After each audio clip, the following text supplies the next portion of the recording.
Hi guys, welcome to Tuesdays Live, my favorite time and day of the week because I get to spend it with you, and it's just that simple. But you know, there's a lot that's happening in both the spot gold and silver markets, new highs, etc. And I get all the time the question about the gold and silver ratio. So that's what we're going to talk about today. And of course, there's no question that's off the table, but let's just dive right in. Because I can tell you one thing, but pictures say 1,000 words. So this is, in the beginning, that 20th of an ounce of gold to 1 ounce of silver to a silver certificate, all in circulation at the same time at the same stated value. This takes you all the way back to 1693. So, you hear a lot about the 15-to-1 ratio. Well, that was from 1693 up until shortly before 1913, when we had a little bit of a shift, but that was the norm. And you can see it stayed very steady for 15 ounces of silver to 1 ounce of gold. But then there was a pattern shift. That's why I always talk about the pattern shifts, because you don't need to really understand exactly why something is shifting. When it shifts, it gives you a heads up. And we could see that pattern shift that happened right before 1913. And there you go. Then we're off to the races, because that's when it shifted to that 20th of an ounce of gold, this itty bitty piece, to 1 ounce of silver. And when I'm doing the fundamental value, I do it from 1913, that 20th to 1. What it's going to be, I don't know. But let's look at this more closely, because you can look on this chart and you can see when it hits a bottom and also when it hits a top. So 1940, that ratio was 100 to 1. And then, of course, it drops back down to 17 to 1 and then back up. Right? And testing it, 91 to 1, etc., and on. And we're going to look at this more closely just so you can see these patterns and as they've shifted. And so by, 2020? And really, if you look at the dates on this, what was happening? These were big, major crises. In the 40s, we had the war that was really erupting in Europe, and the U.S. became, in a little bit later in the 40s, the world reserve currency. In 1991, that hit a 91 to 1 ratio on it. What was happening in the 90s? There was a major transition that was happening, and we see it in the banking sector.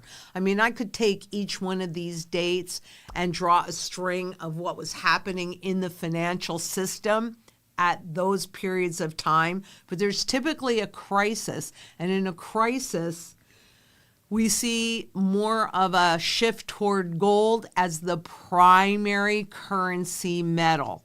And when we're looking at where we are today, or at least when I pulled this on Friday, we were at a 58 to 1 ratio. So it's dropped very substantially, because there are times when spot silver is moving faster than spot gold, and vice versa. So we're going to look a little bit more deeply. So we get rid of the 15 to 1 piece, and now you can see this a bit more clearly. But I also wanted to show you the average over that time, and the support levels. That's what I'm showing you here. See, that broke a support level. That's why I circled it. And it did it again there. It hit. All right. Let me kind of back up to do this a little bit more clearly. Technically speaking, support is on the bottom. So you see that ratio hit the bottom and then bounce back up. Resistance is on the top. So it hits the top and it bounces back toward down again. when you see a pattern shift, it's because it either goes below that support level, which means it's likely to go lower, or it's going above the resistance level, which means it's more likely to go higher. So that's why I wanted to show you this, because where are we right now? What can we anticipate?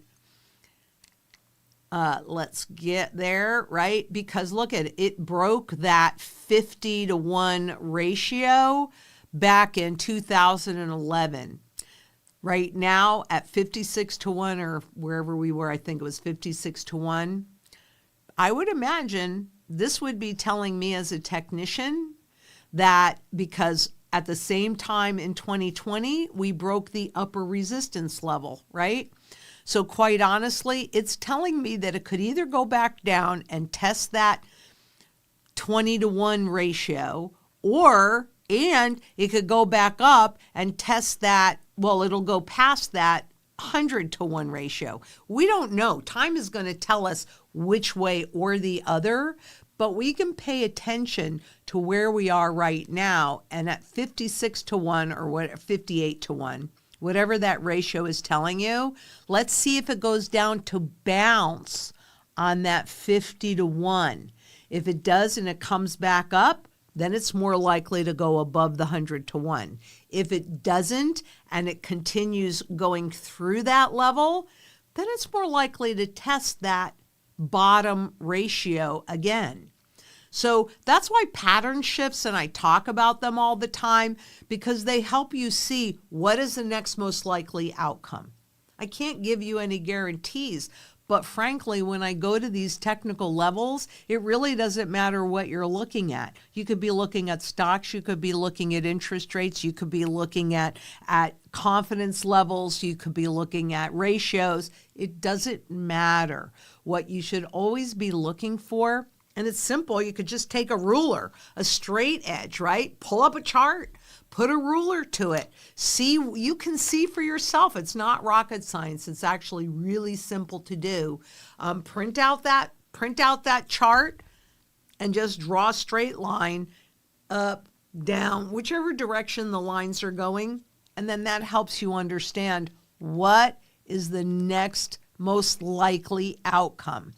We're going to know this soon because it's testing that level. But I want to take you on a little bit of a journey to help you also see that. And that's in this relative performance chart. Any of you can do it. I've shown you how. I've done videos on how you can do this yourself because it's on stockcharts.com. And you can pull this up and you can compare anything that you want. It's relative performance. In this particular case, spot gold, which is that blue line, to spot silver, which is that red line. I can't control the color of the lines, or maybe there's a way to do it, but I don't know how to do it. But this is the relative performance. And so you can see back in, what was that date? 99, when we had actually the first derivative explosion, but we'll just stay here for today.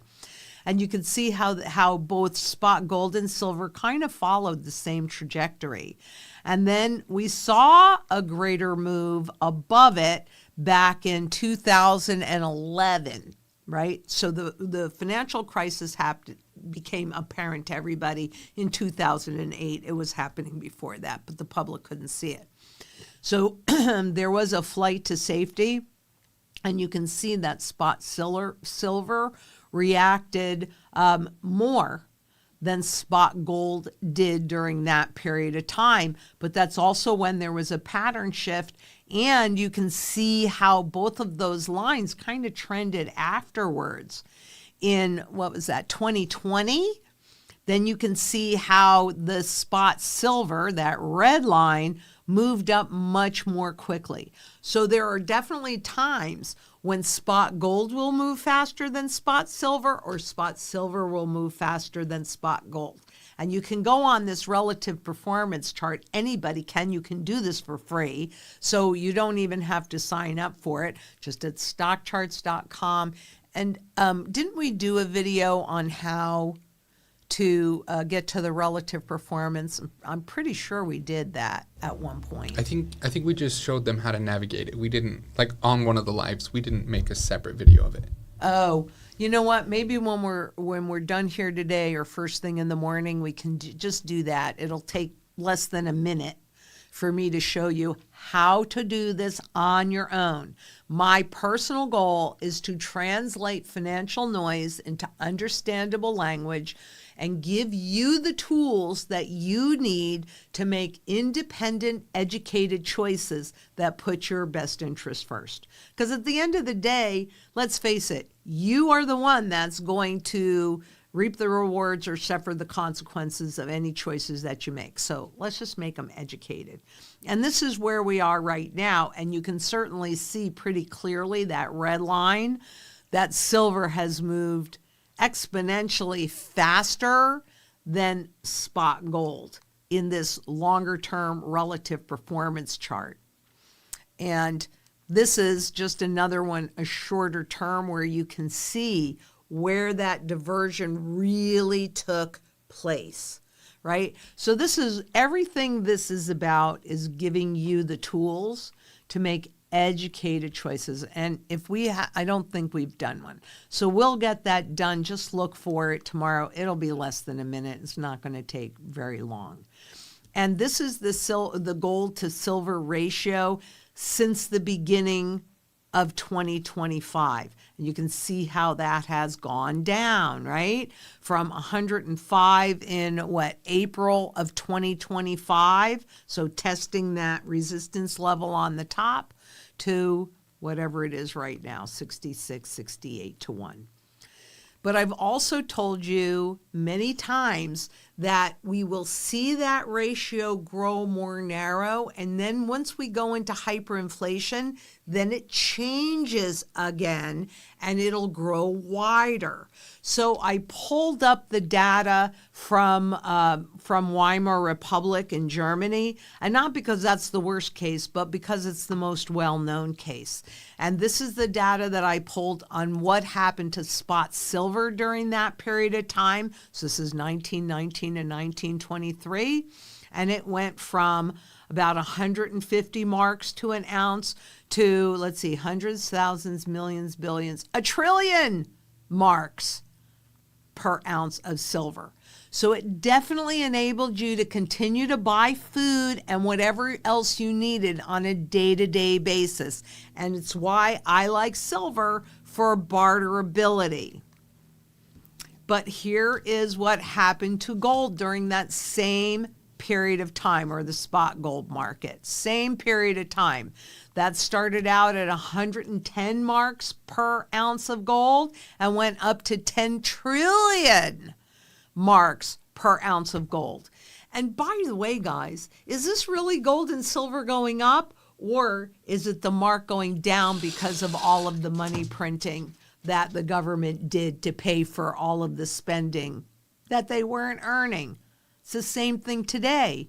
And this is, for that period of time, the silver to gold ratio during the Weimar hyperinflation.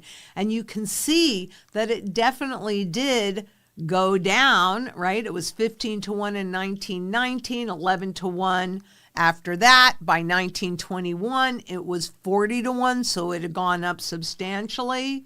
And here you go, just like what we're experiencing today, spot silver moved up faster than spot gold. Both of them were moving up, but spot silver moved up faster, took it down to the 25 to 1, and then it was off to the races at the end of this, and it ended up at 100 to 1.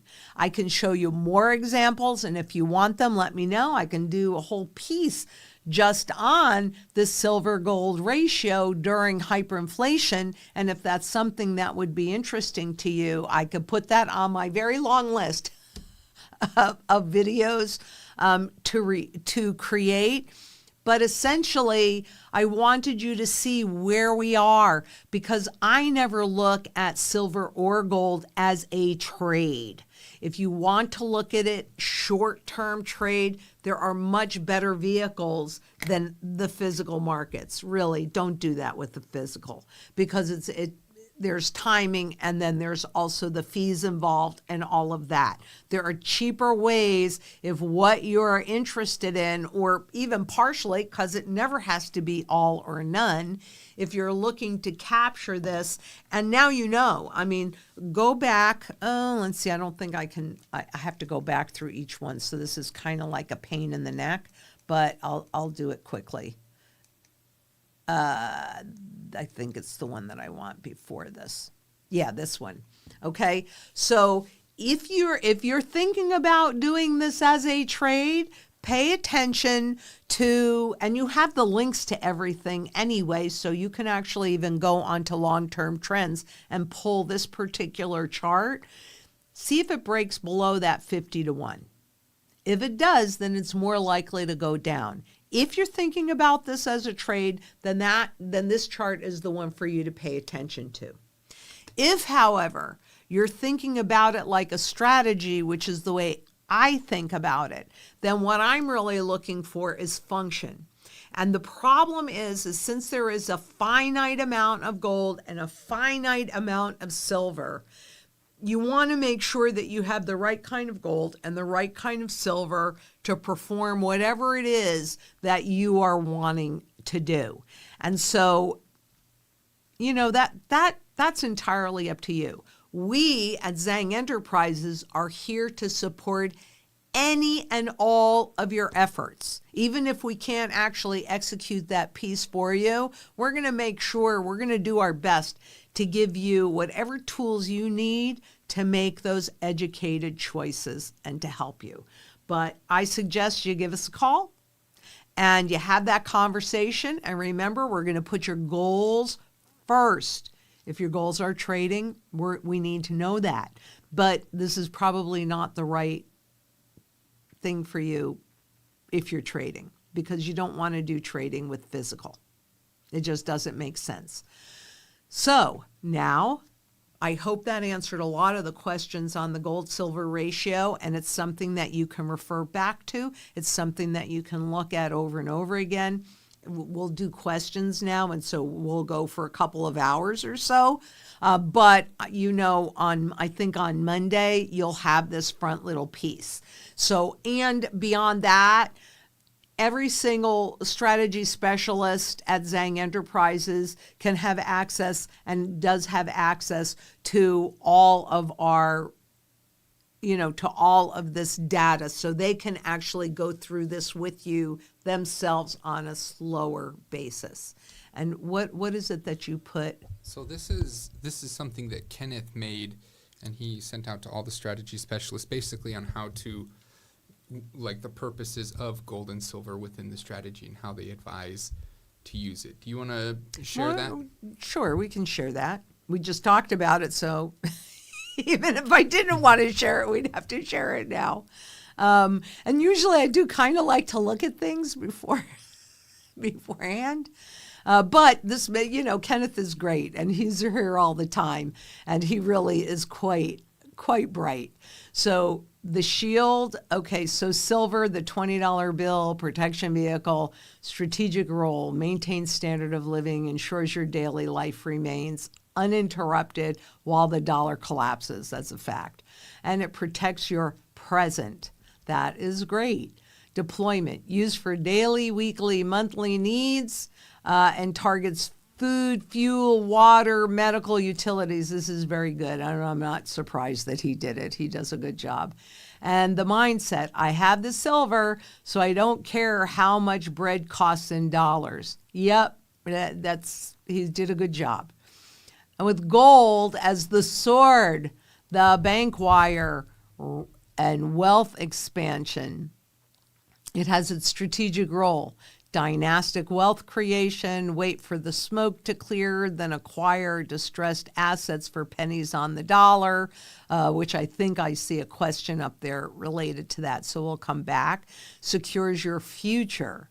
used for generational acquisitions. And so you always hear me talk about being better off on the other side of this. That's what he's really referring to in this. And this is very good.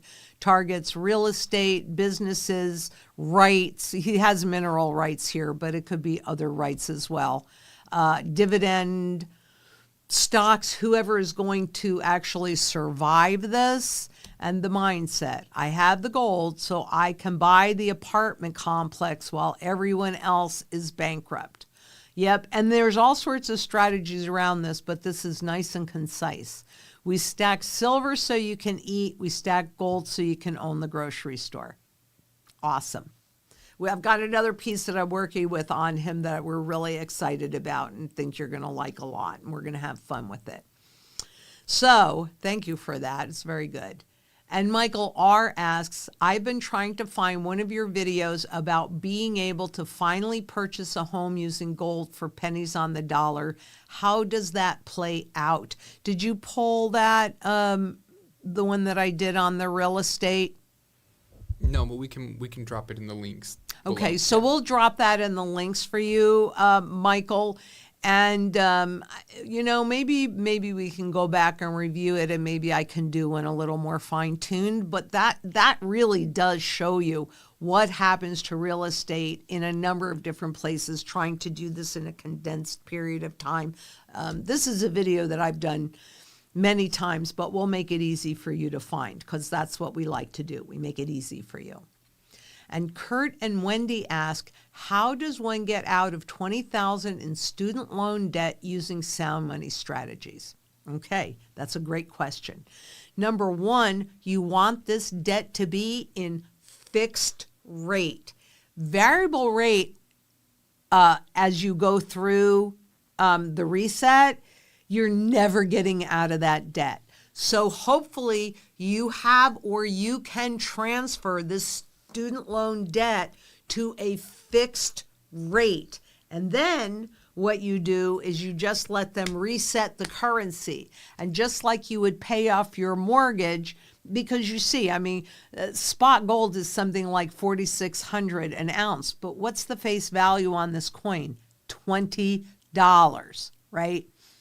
As we go into this reset circumstance, I can tell you today it's worth about $40,000. So what I would do, right, if you're looking at the strategy, if you have $20,000 in student loan debt, and we know that the fundamental value of an ounce of gold is $40,000, then what you need is a half an ounce of gold to cover that.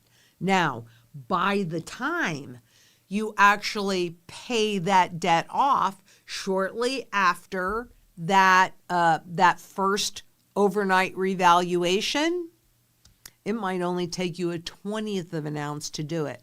And so then you have extra gold. Booty hooty Rudy Manooty.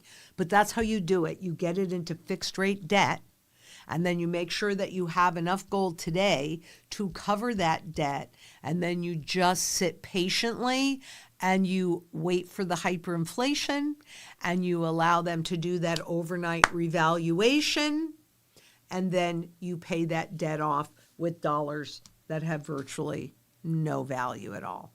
What's the difference between this monopoly money and this monopoly money? It's your trust and confidence. That's really the only difference. You've agreed to work for this, try and save it, and use it as your tool of barter.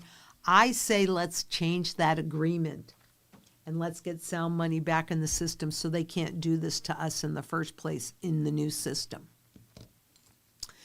And Colleen Allen, 3382, asks, is there enough money in the FDIC to cover accounts if there is a bail-in? If not, how many cents on the dollar would the FDIC pay on each account? It's been a little while since I've looked at that, but I will put that, would you put that on my list? Because that won't take too long to do. But the last time I checked, there was barely more than a penny for each insured dollar. And so as long as a smaller institution fails here and here and here, then you and I don't see that. And in 2008, and it was before I got print screen, and I haven't been able to find it since, but I read it. I saw it with my eyes, and I read it, where the FDIC said that if even one more small bank had failed, then everybody would know that the FDIC has no money. So quite honestly, they're going to have to do a bail-in, but they're going to try and avoid anything below the insured amount, because that's what would create the problem. So first they'll bail in the funds that are not insured. So whatever you have in there that's above that $250,000. I remember they raised that during the financial crisis from $100,000 to $250,000, so people would feel more comfortable and stay in the system. This is all about keeping you in this garbage. That's what this is all about, because then it's easier to transfer your wealth. So yeah, I'll bring that current, but the last time I checked, no, the emperor has no clothes. The FDIC has no money in their DIF account to pay for all the insured deposits, let alone the uninsured deposits. A little bit more than a penny, but I'll make that current. That's a good one because it won't take me that long to do. And Nancy Schultz 3517 asks, good afternoon, Lynette. Thank you so very much for all you do with precious metals and community. I wanted to give a shout out to your strategy specialist, Riley Brewster, who is fantastic. I love her. She is a gem. Thank you very much. Yes, she is a gem. And I agree with you. So thank you for that. And Colleen Allen, 3382, also asked, I just listened to Dan allegedly on YouTube. He said the government is changing the $10,000 limit withdrawal notification to a much lesser amount. Have you heard anything about this change? I haven't, but mark that down and I'll go in and look. But it's not surprising because I've been watching our choices get more and more and more narrow over time. And this is definitely one of the things that they do to ring fence you inside of the system. Because unless you're taking this cash out for illicit reasons, why does it matter? If you look on these bills, it says it right here, right there. This note is legal tender for all debts, public and private. Well, why can't I just pay for everything with cash? Because cash, this is why they want to get rid of cash. Similar to physical gold and silver, once you hold it in your hand, it becomes invisible to them and they can't track it, and they want to track everything. And they'll use all the excuse, and I'm not saying that there aren't bad actors out there that use cash for bad reasons. But most of the population, no, I prefer to pay for a lot of things with cash myself. And so I'm going to the grocery store, or I'm going to the department store, or wherever it is that I'm going, and I don't like those swipe fees, right? I mean, I'm a locavore. I like to shop local. I like to go to smaller shops and give them the business. Even if it costs a little bit more, I want the wealth to stay inside of my community. And so I want these shopkeepers to have as few fees. I don't want to feed the bank these fees, right? I mean, I could do a whole video on how that happened and how they talked you into it. Thanks to my sister who had a small local business. And so I got to witness it from that perspective, which is really quite interesting. So not a surprise that they're going to make this smaller and smaller and smaller. How do you catch a wild hog? You just keep putting food out there and then you close that gate around them and until there's no choice and they're locked in. For clarification, do you think the government will confiscate foreign gold coins? New foreign gold coins, yes. If you can hold them inside of an IRA, they are classified as monetary gold. And I know you can hold a lot of new foreign gold inside of an IRA. The older foreign gold, like, oh, I guess I don't have one in here anymore. But like sovereigns or francs or things like that, then President Kennedy, I believe it was 1963, gave them a similar status to the pre-33s. So personally, that's where I feel more comfortable for my fractional gold coins. And let's see, do they have to be minted before a particular year to be safe? 1948 and before 1948, because 1948 is the date where they did a lot of Swiss franc restrikes. So just to be sure, just make sure all the foreign gold coins you get are minted prior to 1948. And thank you for your expertise. You are so appreciated, and I appreciate you because I know that you're sharing with me your most valuable asset, which is your time. And so I can't even begin to tell you how much I appreciate everybody being here. And Ernest DeBella asks, government and banking insiders will know about revaluation of fiat currency and will react to protect themselves. What signs should we be looking for with their behavior to signal the impending revaluation? The spot markets. The government and the central banks losing control of the spot gold and silver market, and this transition away from the digital markets dictating price to the physical markets dictating price. That's more of a true supply and demand market. So that's what I'm paying attention to, as well as that confidence level. But that's what these surging prices are telling you, is that those that understand do not trust the money supply because they know what's going on with it. An early warning signal is the ultra rarities on the PCGS website, because a lot of those coins are in the many, many millions of dollars for a coin that looks like this. This is not one of them, okay?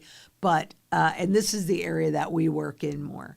But anybody that can pay $15 million for 1 ounce of gold is likely to either write the laws or have the ability to influence those that write the laws. So, and typically when I've done studies on that, and I think I did one, and double check, did I do one on the physical only markets? And I know that I've done this. I don't know I did one just on this, but I know I put this in some of the videos that I've done, where you will see a breakout that happens first in those ultra rarities. Then you will see the next time that there is a breakout, right? We're talking about resistance levels on the top. So when it goes above that, that's a breakout, is in this area of the physical only market. And then ultimately we see it in the spot markets, which again are not about supply and demand, true supply and demand in the physical. They're about contracts, and they can create as much gold and silver as they want. And so they're losing control of that digital market. And that's what you look for. So we're already seeing it. An impending revaluation will come after the public loses confidence and we go into that hyperinflationary period, because they will do the revaluation. First, they're going to just print a ton of this, because that's the only tool they have, is just to further take whatever little bit of viability and purchasing power out of the currency. But since the public then recognizes the loss of valuation, it happens like really, really rapidly. In order to regain it, once it gets to a certain ridiculous level, that's when they do that overnight revaluation. So we are not quite there yet, though I've been saying for a while that technically I believe we are in the very early stages of the hyperinflation, and I maintain that position. I definitely maintain that position. And I definitely pay attention to that confidence level, because once it breaks below that lower level on support, I don't know what that support level is. It's never gone there before. So we're going to have to find out. But for me, that's when the clock will start ticking to when that hyperinflation will become visible to the public. I don't think it'll take too terribly long after that before we see that inflation go up again. And what are we hearing? You know, I mean, I really do have to hand it to President Trump that once he realized that affordability mattered again, he did shift his focus to try and get some prices under control, try and create caps on how much interest credit card companies can charge at 10%. I mean, he can't just do that. So they have to cooperate, and Congress would have to cooperate with it. So we'll see what happens. But he is making that attempt to not just slow down inflation, which is what the CPI is about, 2.7%. I mean, if you believe that, truthfully, there's a bridge in Brooklyn we should talk about. It's a big lie because they massage the numbers. However, having said that, I don't know. Some of the actions, we'll have to see. Some of the actions might postpone this inevitable, and it might just do the opposite, right? Because if and when they lower the interest rates, and we're seeing this happen all over the place, and we do anticipate with the CPI lower, then that gives the Fed more room to lower the interest rates. And what does the interest rate being lower do? It increases inflation. So they haven't even solved this bout of it. Monetary conditions are as loose as they've ever been, but they are reversing course to create more inflation. When that becomes obvious to the people that cannot pay for their groceries, that's when the rest of the confidence is lost. So that's what I'm really looking for, and that's what I personally pay a tremendous amount of attention to, is that confidence piece, because that's the only thing that's holding any of this together. And the spiking spot markets is really an indication that Wall Street is losing control of this narrative, which I'm glad about. And and just keep coming back here, because these are the things that I pay attention to and we talk about. And Linking Atlas says, hi there, my question, I have zero investment in silver. And I have heard that when silver going to reach 100 to 125 in February, then sell it. And I know certainly that JP Morgan is sell silver. If you have confidence in this crap, then rock and roll and hoochie coo and sell your silver. I'm not, and I don't care what it does in terms of dollars. I'd say the same thing about gold. I don't care what it does in terms of dollars, because we all know this is what they're doing to the dollars. So why would you ever want to convert it back into those dollars unless you had to do it to convert it into an income-producing asset? I think that is very short-sighted. I don't think most of Wall Street understands what money is, and certainly what this stuff is. And by the way, I will bring up the fact that there have been five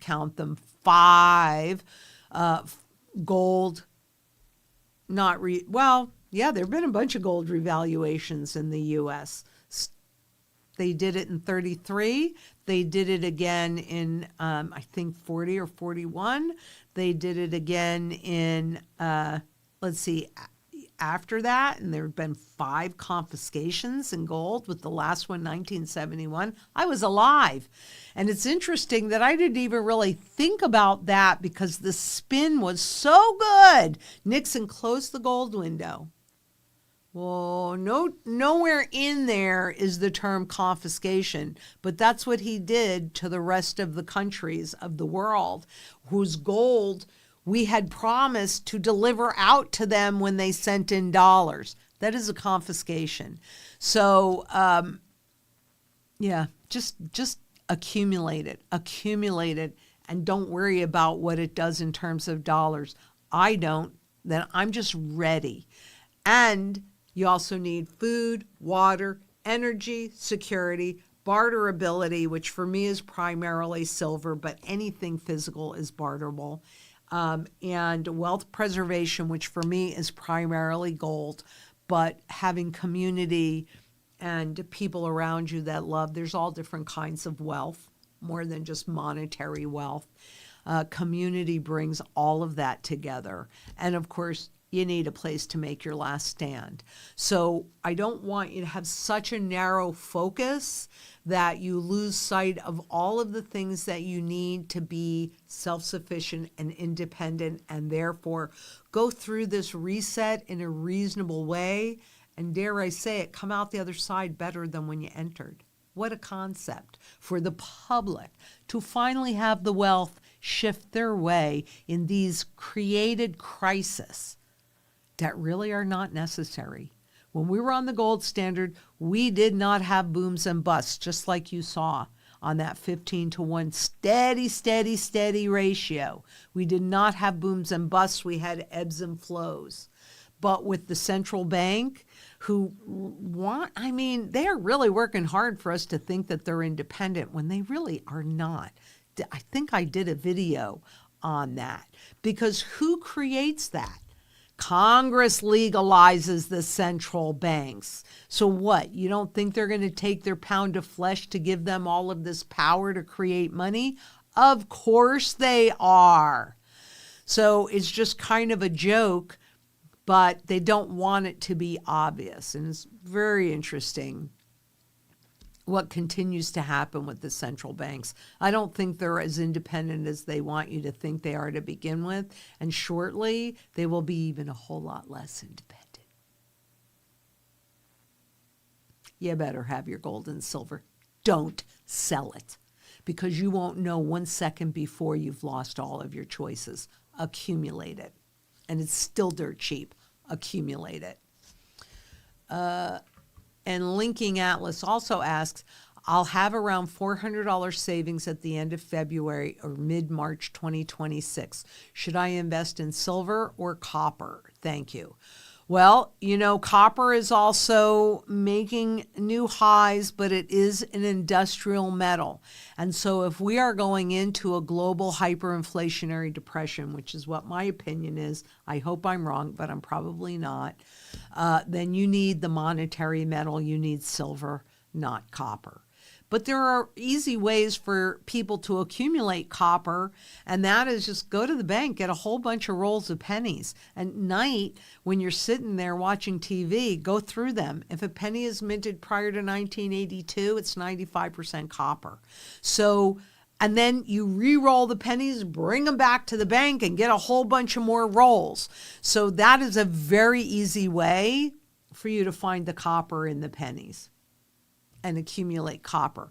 When I was 13, because my father was a developer, and I used to go down to his job sites, and I would accumulate the scrap copper, and it would have the plastic over it, and I would whittle off the plastic coating, yellow, whatever, white, blue, and then I would take all those little scrap pieces of copper to my Uncle Al, who was a junk dealer, and sell it to him by weight, and then take that money over to that was Ali, Uncle Ali and Aunt Ann, and then go to my Uncle Al and Aunt Bertie, and I would buy stuff. So I do like copper. I've accumulated copper in the past, but it is not a monetary metal, and this is a monetary issue. So stick with the monetary metal. That's my advice, but you do whatever you're comfortable with. And Nancy Schultz 3517 asks, Dear Lynette, what are your thoughts on trading out several gold Cougarans for pre-33 gold? I hold your opinion in very high regard. Thank you and God bless. And I appreciate that a lot, Nancy. And I think that's a fabulous idea. In fact, I used gold eagles to do that, but that's exactly what I did with my gold eagles. Because it depends on where we are in the trend cycle. And the Cougarans are actually classified as monetary gold. So yes, I think that's a great idea. But again, you do whatever you're comfortable with, and we can help you with that. That's an easy peasy thing.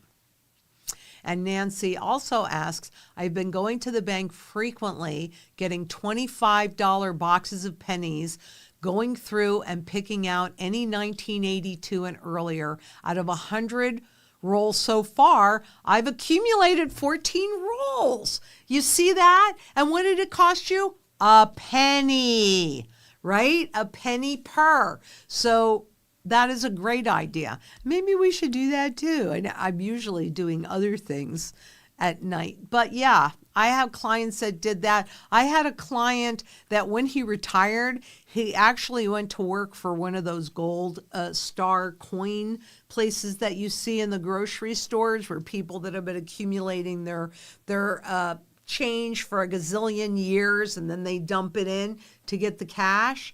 And he went there because his boss said that he could swap out any silver coin for an old one for a new one. He didn't care. So that was pretty smart of him, to be honest with you. So there are all different ways that you can accumulate, and you should. You should do it, I do it in a whole bunch of different ways. It just makes sense. Diversified the way you accumulate.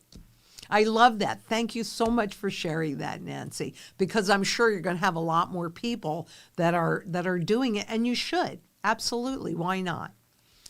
And Cassandra Goss 1624 asks, good morning, Lynette. Would you trade some of your gold for silver? And how do you know what a fair price would be for the gold you are trading for the silver at a local coin shop? Well, actually what I would do, if I wanted to do that, I would call us and get a bid price. And so that gives you an indication of what a fair market on that would be. And then if you go to your local place, you know whether or not they're being fair with you or they're not being fair with you.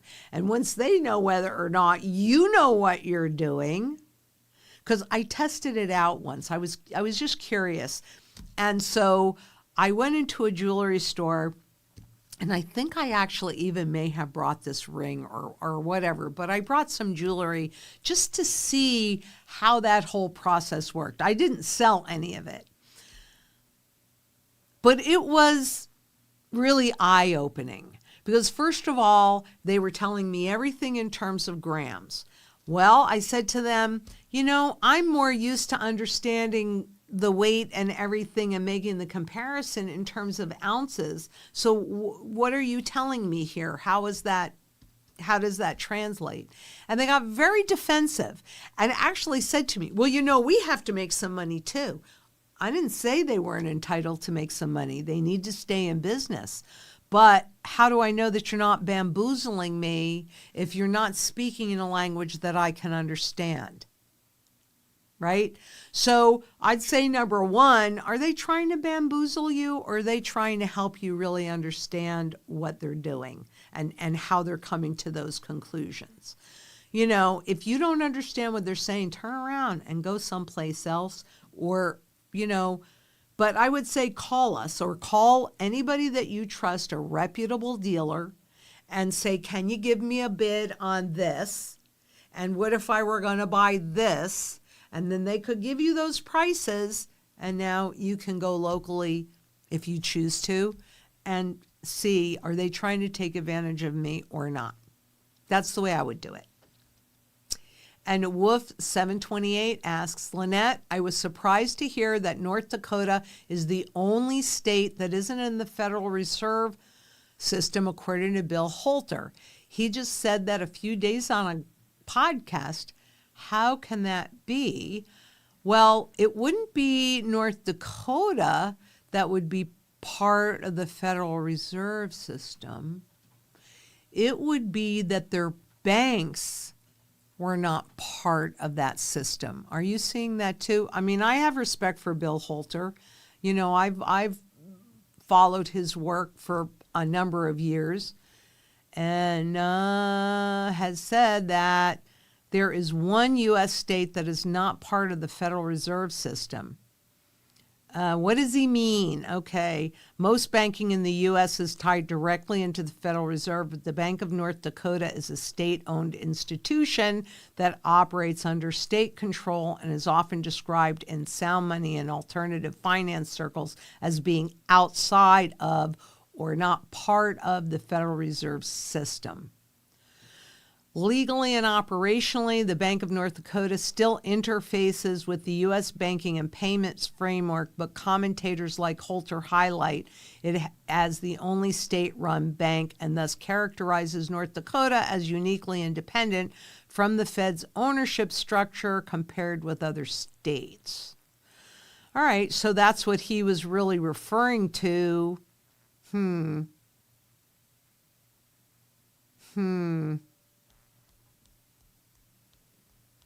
I think I want to chew this up a little bit more, okay? And because I do know that South Dakota, or is it North Dakota?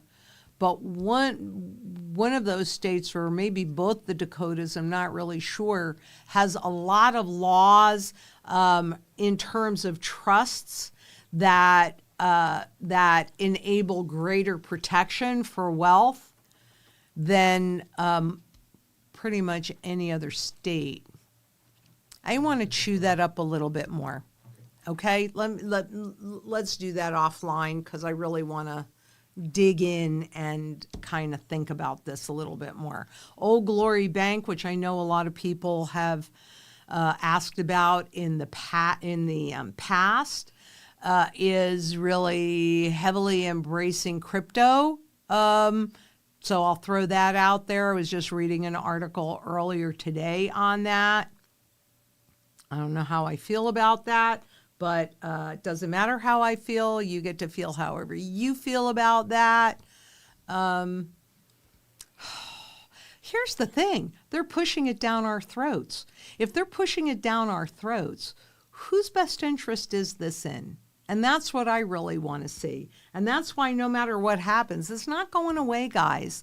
You know, the cryptocurrencies and the crypto markets, they're here to stay. Look at how Wall Street has embraced them. Look at how governments and central banks and banks themselves have embraced them. What I'm saying is we need to level this playing field because already in the system it wasn't level with the fiat money. We've got to get redeemable gold back in the system again in order to take our power back. No bank is going to do it. I don't care what you think about how great this bank may or may not be. I'm telling you, you've got to protect yourselves. We have to come together in global community and demand sound money in the system again. Redeemable. If it's not redeemable, it doesn't mean anything. Nothing. They'll try and fool you with that, like the asset-backed securities. You got to be able to say, nope, send me the gold. Send it to me. And the Tiger Stacker. Hi, Tiger Stacker. I know I changed your bag, but I got your message clear. Thank you. Here we go. Wisdom from my favorite teacher. Oh, thank you so much. But we learn from each other, don't we? And when you guys ask me questions and I go, all right, let me look at that. You know, you send me in the direction that you need me to go in, and I will go there. And Jessica can even tell you, you point me in a direction and I could go there. But I am very happy to be of service, and thank you so much, Tiger Stacker. I love you. And Russell Reed says, trading gold for silver was last year when the ratio was over 110. Maybe so. I mean, frankly, I'm a strategist. I'm a long-term strategist. I don't doubt one little bit about what is going on in this system because it's happened so many times in the past. Is this time any different? No, it is not. And in fact, we're going to do something on this. I think it was Ashley. Wasn't it Ashley that brought up this whole thing about telephones and landlines this morning? And then that, for those that are my age, you're going to remember Lily Tomlin as the operator. And so we pulled up that one of the little ditties that she did as an operator. And everybody here, because they're so much younger than me, was amazed at what she was talking about with monopolies and with government and corporate cooperation and the pricing of things and inflation and all of this, because we think that this is just happening now and we think that this time is different. But it never is. It never is. And so in this whole monetary shift, I'm not saying that's not where we're going, but it isn't going to be real smooth for most people. And that's why you have to have that sound money strategy as a foundation, so that not only can you weather this storm, but you can be better off on the other side. And if you help yourself, you can help everybody around you. We've been so separated in this world, and that too has all been by design. Because if we aren't having these conversations, how many times can you be lied to when you do not know the truth, right? So we have to come together and have these conversations. And it's why if somebody comes in and disagrees with me, I don't want you to jump on them. I want you to listen to them. Maybe there's a grain of truth, or maybe there's some nugget in there that can help our understanding better. So we need all voices. This is not a cult, it's a community. And communities don't have to agree on absolutely everything. We can still be there to support each other. And by the way, I just want to point out that if somebody over here is censored and loses their voice, and you go, yeah, because I disagree with them, so they should not say anything, they should be censored. Guess who's going to lose their voice next? Right? I may not like what you say, but I will support your right to say it. Absolutely, 100%. Okie doke. And Barbara Burns, XY4EO, Mrs. Lynette, if I want to sell to your company, is there a minimum? Some coin companies make you have a minimum of $1,000 to sell to them. No, we don't have any minimum other than 1 ounce of silver is our minimum. That's it. Because we believe so strongly that everybody needs to own gold and silver. So whether you're on the buy side, and frankly, that was one of the big key things that I made sure of with our wholesalers. If you bought it from someplace else, could you liquidate it through us? And the answer is yes. And Kremas SM3E says, question, hello Lynette and company. Please tell us whether collectible silver has any room in your strategy, and if it does, please explain it. Thank you. You know, I got to say this. I really do have to say this. Collectible silver, you know, if it's really special like Carson City or whatever, I have bought a number of that in the past, simply because that's what I like to give my grandson, because he loses his mind over slab silver, and especially if it's Carson City or something like that. But I didn't really put it in too high a regard, because when I look at its performance, it's not been super impressive. Having said that, there is a shift that I've noticed from some people, some YouTubers on air that used to poo-poo about the collectibles that are now touting them. Plus, there's a lot of concern that I'm starting to hear about silver confiscation. So that could be different. You know what I haven't looked at? I haven't looked at this, but I could.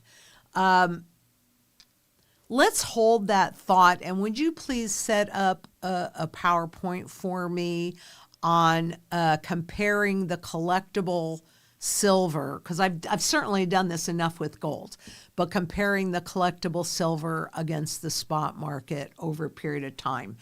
And that is something that I could probably get done reasonably quickly. So I'm not going to tell you I'm going to have it for next week, but if I don't have it for next week, I'll have it for the following week because I think that's something I can do pretty quickly. And then let's have this conversation again. So if you just give me that whole question on there, then that'll spark what I need to do.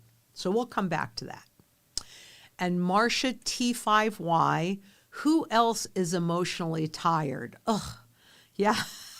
I mean, that's what it is. You have so much stuff that's going on all around you that it is exhausting and you just don't want to hear all of this negative news. And so you kind of tune it out. Just stay focused on the task at hand. And the task at hand is about protecting you and making sure that you're in the right position. And then you don't have to worry about all of these gyrations that are specifically designed to create cognizant dissonance. That's confusion, because a confused mind does nothing. So yeah, I agree with you. This can be exhausting. It's why I like to surround myself with pretty, because you can't stay in that place all the time or you're depressed and But if you create a plan and you execute it, then you don't have to listen to all the noise. You don't have to worry about it. You don't even have to listen to me if you don't want to. Once you get everything in place, relax.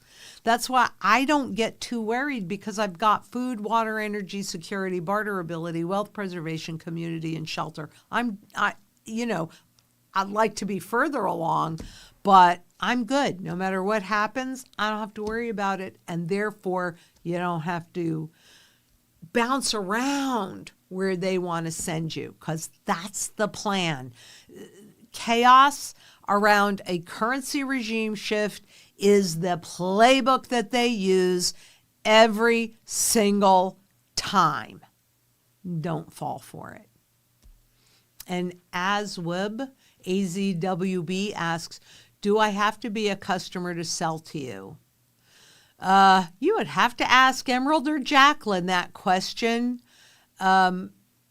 because we're really executing a strategy, but probably not. It takes a little bit longer, because if you've bought from us, then our wholesalers know what you have, and so they know that it's actually what we say that it is.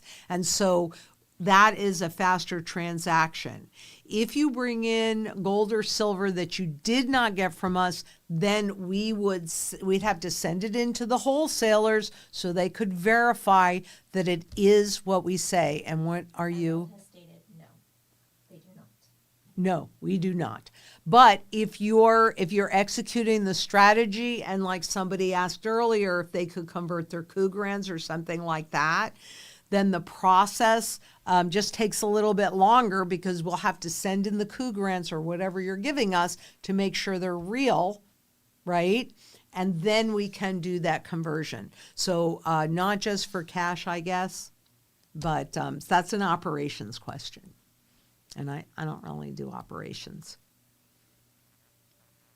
And MLBF8GL asks, could the decline in U.S. Treasury bill interest expedite the stablecoin crypto movement? Yeah, but it's just the issuance of the stablecoins that are going to expedite that movement, and that's already in place. And that's why I brought up Old Glory before, because much as that really seemed to be kind of going in a different direction, and more protections for the individual, I'm not so sure about that with this statement of how much they've embraced crypto. Not really sure about that. You do whatever you're comfortable with. Really, I like being my own banker, to be honest with you. It just makes me feel more comfortable, because it's sound money. But yeah, make no mistake, the stablecoin crypto movement is going to pick up speed. Even though, it's been kind of lagging in the markets, it is moving ahead full steam in the banking sector, in the corporate sector, in the government sector. And Shinzota asks, good evening, ma'am.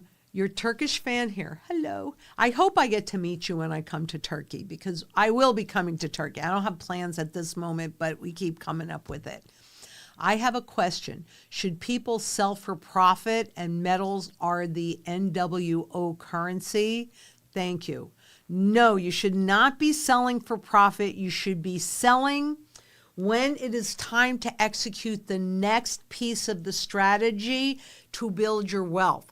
But even so, originally in the original strategy, whatever I had left in barterability or maybe some of my low-level collectibles, I would have just converted most of that into the new currency, whatever that would be.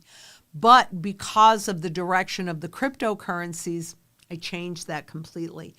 I really don't care. I mean, what you've seen, since you're a fan, you know, you've seen me have that 10 trillion, wherever it happens to be, Zimbabwe note. Oh, I think it's here. Is this it? No, that's reals. Anyway, my $10 trillion Zimbabwe note, is that a profit? No, it's not, because I can't buy anything with it. So you want to make sure that you retain that purchasing power because you're going to want to convert that into undervalued income-producing assets as this whole thing and as we go into a global hyperinflationary event.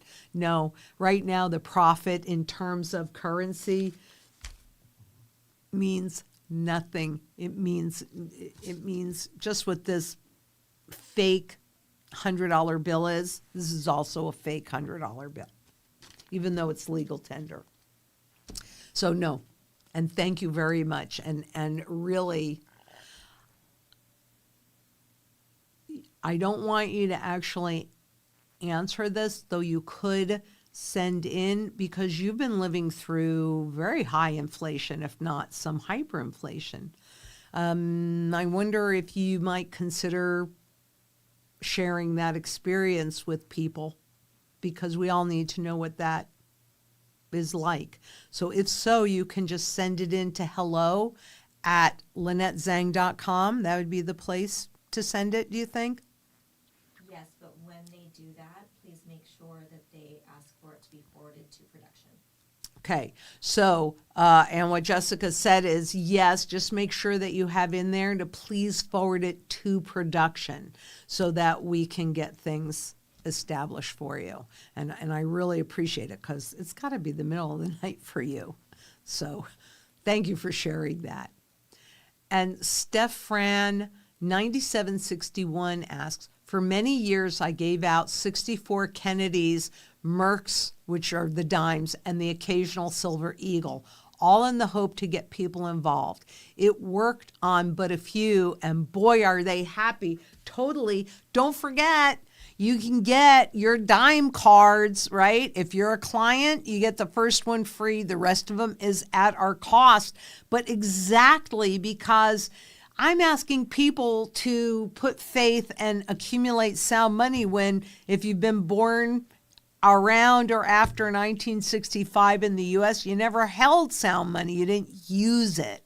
So we got to get it back in their hands so they can see the difference in it.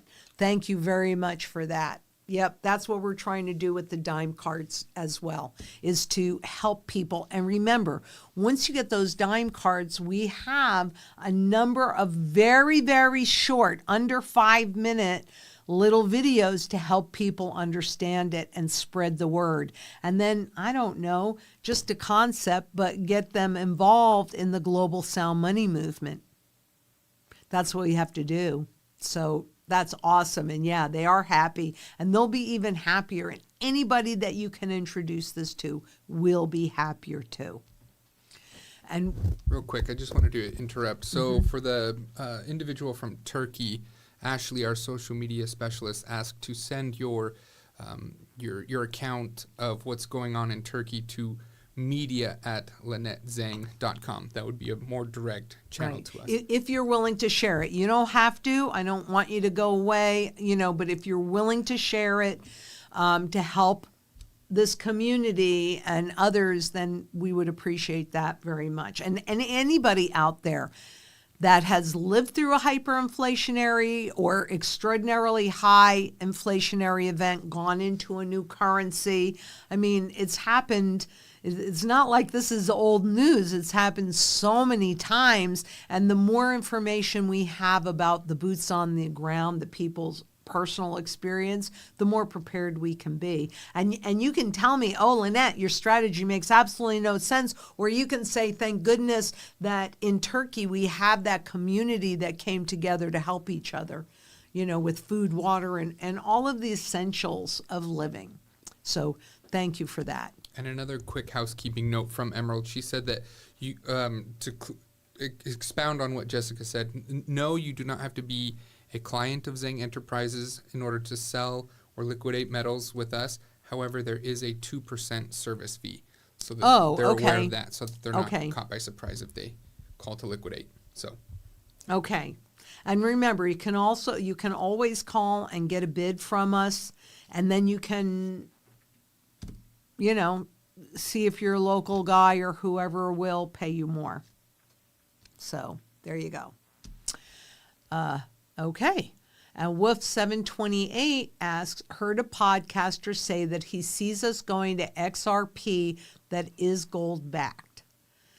Well, I'm not sure that it's gold backed yet, but there's certainly a lot of people that have tied a lot to XRP, and I've certainly gone to a couple of their shows, and here is a physical image of the XRP coin. So it wouldn't surprise me if at some point they're going to say that some of this stuff, and maybe XRP, is gold backed. But how do you prove it? If it's not redeemable, you can't prove it, can you? So that would be great, but only if it's redeemable. And Linda Miller, 6939. Hold on.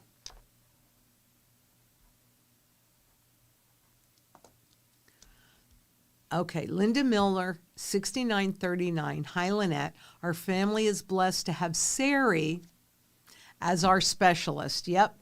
We want to purchase junk silver, but our local place doesn't have the amount of quarters we want. Should we get the $50? Well, Sari can help you get the quarters, and I'm sure as many as you want. So, but you want a variety of sizes. Anyway, I have $50, I have dimes, I have quarters, and I have dollars, right? It's because it is, and if I could only do one size, and I think you should have a variety of sizes, but if I could only do one size, I would do the smaller sizes simply because it's easier to put two dimes together than to break a quarter in half.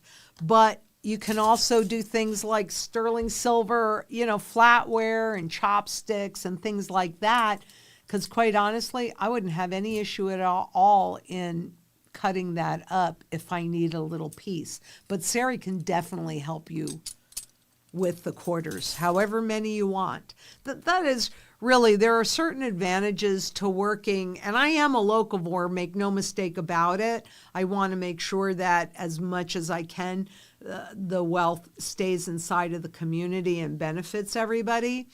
But there is an advantage to working with a larger firm because we have access to a lot more than the local shops have access to.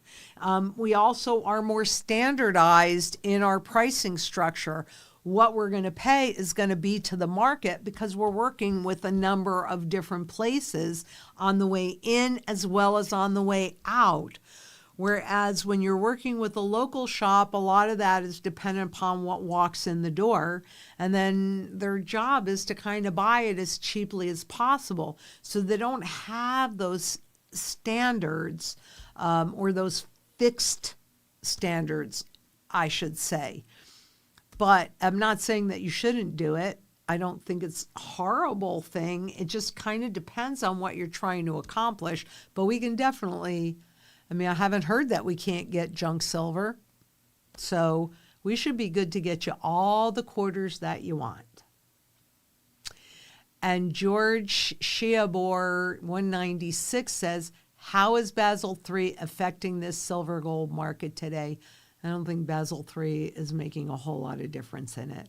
We do know that gold is a tier 1, the safest thing that you can do. And we also now see that silver is a strategic metal. Basel III was kind of like dead on arrival. And when did they start this? 2010. And we're doing just the opposite. Instead of putting in more safety and more regulations, we've been dismantling that since they did the Dodd-Frank Act in 2010. So I don't think it's having any impact, honestly. I don't. It shouldn't be, but it's a nothing burger. And Yashalom CK says, will there come a time that market makers can't use paper silver to manipulate the price of physical silver or manipulate it as much? Exactly. This really started last January, so a year ago, when there was a lot of delivery taken here in the U.S. And so a lot of the physical has been shipped over. I've done a video on that not that long ago on how much gold and silver are still in the LBMA as well as in the Bank of England, because I think the Bank of England, quite honestly, not in terms of silver, but in terms of gold, I think the Bank of England could easily be a flashpoint. I could be wrong. I don't think I am, though, because the Bank of England doesn't really have that much gold, but yet they shipped an awful lot of it here to the U.S., which was then that gold was delivered out. So it left the system. Is it coming back in the system again? So, yeah, that is the direction that we are absolutely going in. There have been a few things that I've seen to indicate the movement through there. I think I did a video on that not that long ago, maybe a month-ish or so ago, on the evolution of that transition to the physical markets, that supply and demand market, dictating the real price versus the paper market. So yes, that is underway as we are sitting here speaking. And that's also as evidenced by that rapid rise in the spot gold and spot silver markets. It's that delivery piece, yes. And RJG Esquire 8967 asks, Lynette, I want to thank you. You're very welcome. Today I traded 5.5 ounces for a 1/10 gold eagle. I bought the silver for $17 an ounce in 2017 and purchased $460 of gold for $95 in silver. Ta-dum! Stacking needs a purpose. Learn from you. I am very honored because I really do. My goal, my whole life, is to make a positive difference for a lot of people. So you are very welcome, and I'm so happy I could be of service. And Stonewall's Farm 3105 asks, what were people buying with their 10 trillion mark coin? There were goods exchange being made were there goods exchanges being made at those levels? Sure. And it wasn't the coin, it was the bill. It's in here, but what do I have in here? Here it is. This is 10 you couldn't buy 3 eggs with it, because nobody trusted it. So by the time it got to all of these zeros, then, what a lot of people were doing, the young and able-bodied, not the young or the old, but the able-bodied, were going out and panning for gold and using gold to purchase food and other things, because that $10 trillion Zimbabwe note meant nothing. And I can tell you a personal experience that I had, not with Zimbabwe, but actually with Hungary. And I think I took the girls there in, I want to say 2009. I think it was something like that. And we went to Hungary, Austria, and the Czech Republic. And I was busy, so I wasn't really paying great attention. And I had to order some cash in because I always like to go with cash in my pocket. So I didn't even think about this, but I could have just gotten euros for the whole trip in all three places because they all worked with the euros. So that was not a problem. But that's not what I did. And things seemed pretty cheap in Hungary. So I ordered in $2,500 worth of forints, the local currency, $3,000 in euros, and $3,000 in the Czech Republic currency. I don't remember what the name of it was right now. And when all of that cash came in with the Hungarian currency, the forint, you could choke a horse with the stack of bills. Where the other two currencies, the euro, and I always entertain him. But anyway, the other two currencies, the stacks were like this. They were teeny weeny. So in my mind, I said, oh, yeah, Hungary's experiencing a lot of inflation. So you know what I bought? If you know how much a pack of gum, my daughter wanted a pack of gum when we were there. Do you know how much that pack of gum cost me? 1,200 forints. 1,200 forints, right? So people get blinded with all of those zeros, but all of those zeros on the end of the forint was just because that currency had lost so much value that it took 1,200 of them to buy a package of gum. So yeah, what could I buy with this in Zimbabwe? Not even 3 eggs. Not even 3 eggs. Coming to a theater near you. Is it that house worth that much more money, or is the dollar worth that much less? Is spot gold, is an ounce of gold worth that much more money, or is it the dollar being worth that much less? That's what it is. It's the loss of purchasing power in this crap because it's corporate debt. That's what it is. It has no value. It costs virtually nothing to create because it's created from debt. And that's why it has no value. And Spicy 8864 asks, is the reset essentially a debt jubilee if we hold gold and silver? Could part of our strategy be to buy income-producing assets now with bad money to later buy with sound money? Thank you. Okay, let me read that second part. Because essentially, yeah, you could call it a debt jubilee since you repay the debt with currency that has zero value. Sure. Why not? And that's why I said what could take 10 ounces of gold to pay for a mortgage today might take a 1/20 of an ounce or a 1/4 of an ounce by the time we're going to do that. So part of the strategy to buy income producing assets now, that would be a no. It kind of depends, right? It kind of depends. This would definitely not be a choice that I would make at this moment in time because I would rather put that same amount of fiat into sound money since I know that the sound money is severely undervalued, even at these spot prices, severely undervalued.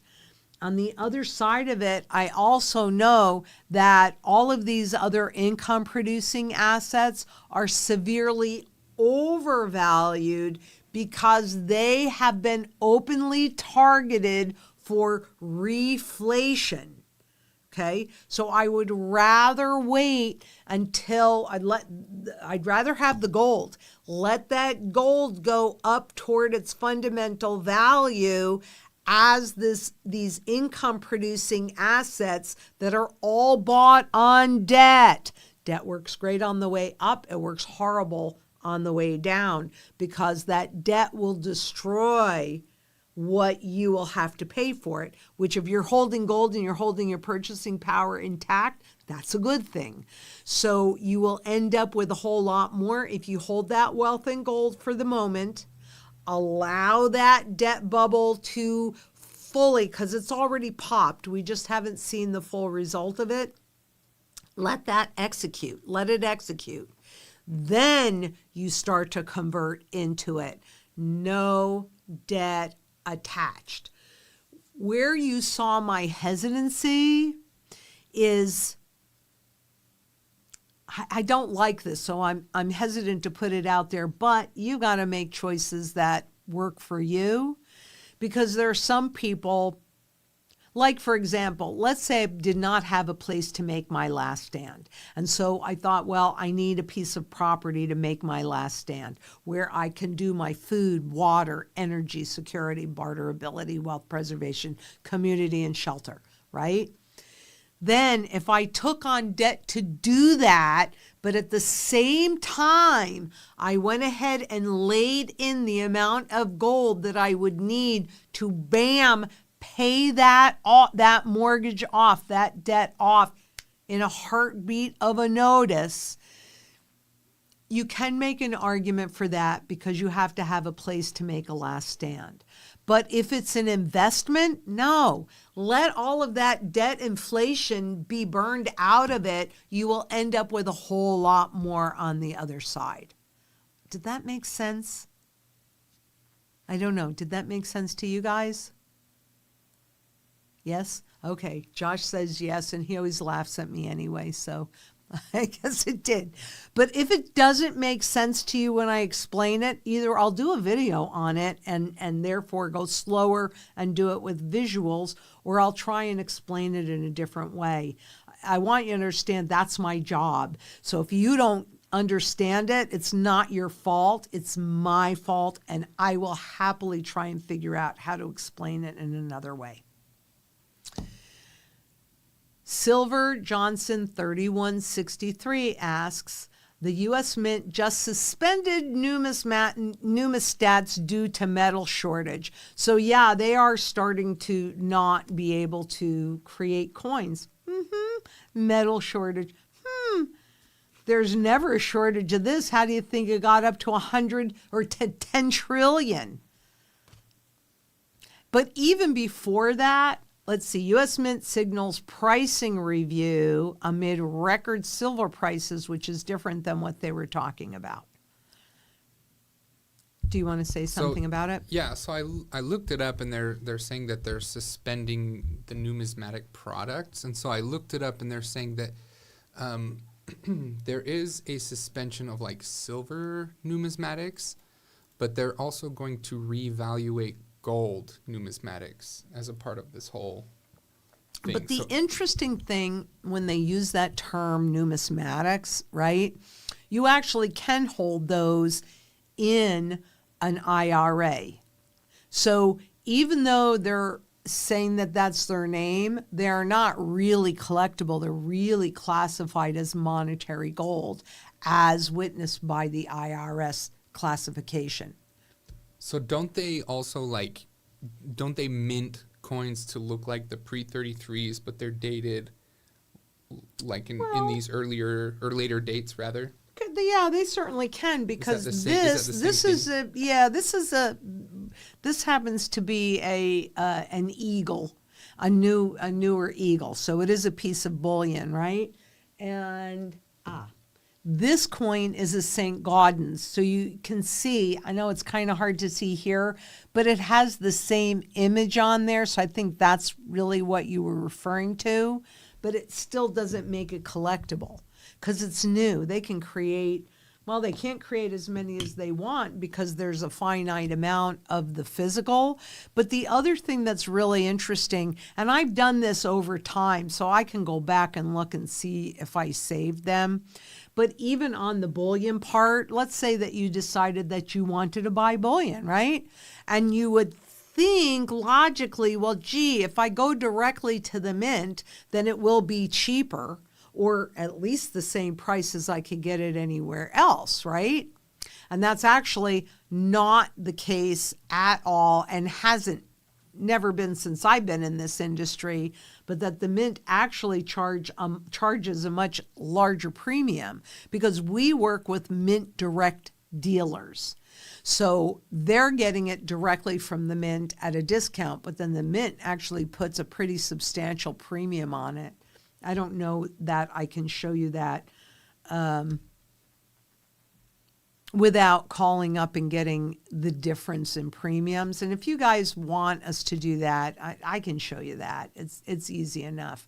But not a surprise because there is a finite amount. And so they have so many blanks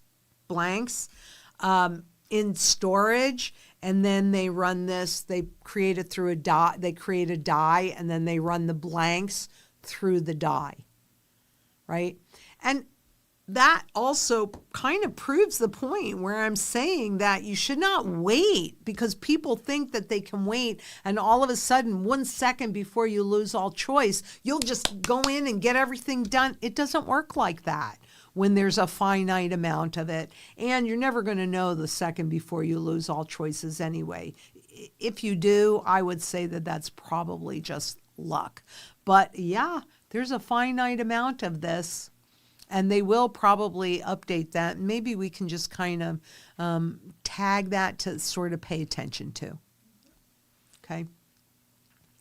And Hermit Camper asks, I feel this shift from digital assets to physical wealth is gaining traction. I do too. You know, the younger generation is starting to pay attention, and they realize that the American dream is not real.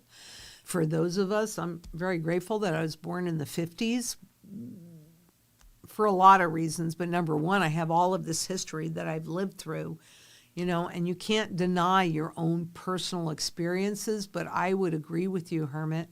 I do think that it is gaining traction. And I say, thank you, thank you, thank you. I'll keep doing my work. So is that it for the quest? No. Okay. And Urban Jokers, quick question, Lynette. Big fan. Thank you so much. Been following you for around 2 months now. Should we be aiming to swap our silver for gold? No, what you should be aiming to do is call us so that we can help you define what you need, because there's silver and then there's silver, and there's gold and then there's gold. And it really, for me, it's all about functionality. What am I trying to accomplish? Whether that's sustaining your standard of living, protecting the wealth that you've managed to accumulate, fiat money wealth that you've managed to accumulate at this point, getting into a position to take advantage of what we can't stop. We can't stop this reset, but we can get into position to take advantage of it, just like the 1%ers that know what's going on do for themselves. We can do that. So I can't answer that because I don't know what you're trying to accomplish, but give us a call. We'll walk you through it. And then you do whatever you feel is right, but you're going to do it with, oh, this is how much silver I need to sustain my standard of living. This is how much gold I need to sustain my standard of living. This is what I need to take care of that fixed rate debt. This is what I need to protect this. This is what I need to, if I use up all of this, or if this goes to zero, then I have this. So, you've got to have both. I own both. I own silver and I own gold, and I own different kinds, and it's all based on what it is exactly that I am trying to accomplish. And that's what I suggest for everybody. And we're happy to help you. We really are happy to help you do that. And George Shabor, 196, what about pension funds who are required to reset this month? They are in big trouble. Mm-hmm. But don't we know that we already have a retirement issue on a global basis with all of, I'm tail end baby boomer, the social nets that have been put in place back in the 30s, they're stretched just as far as they can go. Pension funds are in deep doo-doo. And I just pulled a piece because I saw this. When did I see it? I don't know, maybe last week or this week, a headline that the public has, I can't even remember what that headline was, but because of the stock market, the individual's wealth is the highest level that it's ever been on this overvalued market. Let's see, do you think we've got a really big looming crisis? And unfortunately, where we talk about people that have to finance weekly groceries, we have a whole lot of older people that are very hungry right now. If you know anybody, what can you do to help them? What can you do to help feed them? You know, I don't think anybody, if I could feed the world, I would. There's no doubt about it. But I don't think anybody, young or old, should go to bed hungry. It's why I planted out the whole exterior of my property with food. And my neighbors know, right? They'll come and they'll get a pomegranate or they'll pick a zucchini or what have you. And certainly if I know somebody is hungry, I'll give them a dozen eggs. I'll do what I can. And I think we have an obligation to do that as fellow human beings. I really do. So, yeah, the retirement crisis is real. And when you have people that can't pull together $400 in case of emergency, you know that there are a lot of people that are homebound and they are starving. What can you do to help them? That kills me. The Tiger Stacker asks, with global issues, Venezuela, Greenland, Iraq, Ukraine,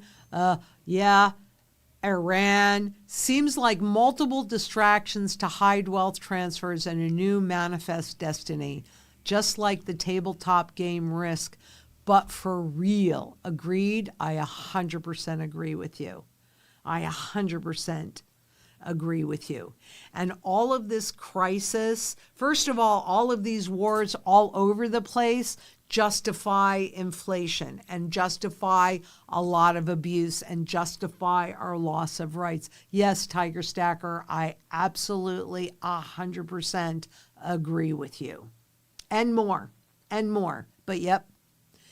And Gina Young, 6900. Hi, Zang Gang. Hi, Lynette. Thank you for what you do for us. You are very welcome, Gina. It is my pleasure. Do you have any Goldbacks yet? Yes, we do. I haven't announced anything because operations hasn't given me anything to announce yet. But yes, we do. What is going on with the Fed? Wow. There's a lot going on with the Fed, but it is losing the perception of independence, which would then also lose the credibility of the masses. So that is what's going on with the Fed, but that's also happening on a global basis. But, it's like a really complicated issue. And when I look at what's happening with Italy and them trying to say that the gold is the public's gold and not the central banker's gold, when Italy joined the EU, they agreed to give their gold to the ECB, which is the central bank. So I'm watching what happens with that unfold because I think that's a very significant, and I think it also proves to you whether it's the ECB, because if you don't hold it, you don't own it. Sorry, just a fact. But if the ECB is holding Italy's gold, taxpayers paid for that gold, didn't they? So that means that the public really doesn't have any gold. Can you see why it's so critically important for you to become your own central bank? Can you see that can you trust a government that you have, frankly, no control over to do what's in your best interest first? No, you can't. They're doing what's in their best interest first, and you are just collateral damage. So What is going on with the Fed? Do you feel it is safe for the rates to drop? I think it's all garbage. We did not have booms or busts. The Fed's job, the central banker's job, is to control and regulate the rate and speed of the inflation. The inflation was put in there, and really the destruction of the Constitution in this country happened when the Congress illegally legalized the Federal Reserve, and we went from a sound money system to a corporate debt money system. Why is it okay with you to work for corporate debt? That's the importance of the dime cards, to be honest with you, because all this is garbage. It's not real silver. It may look the same as the other coin. That's the way they do it.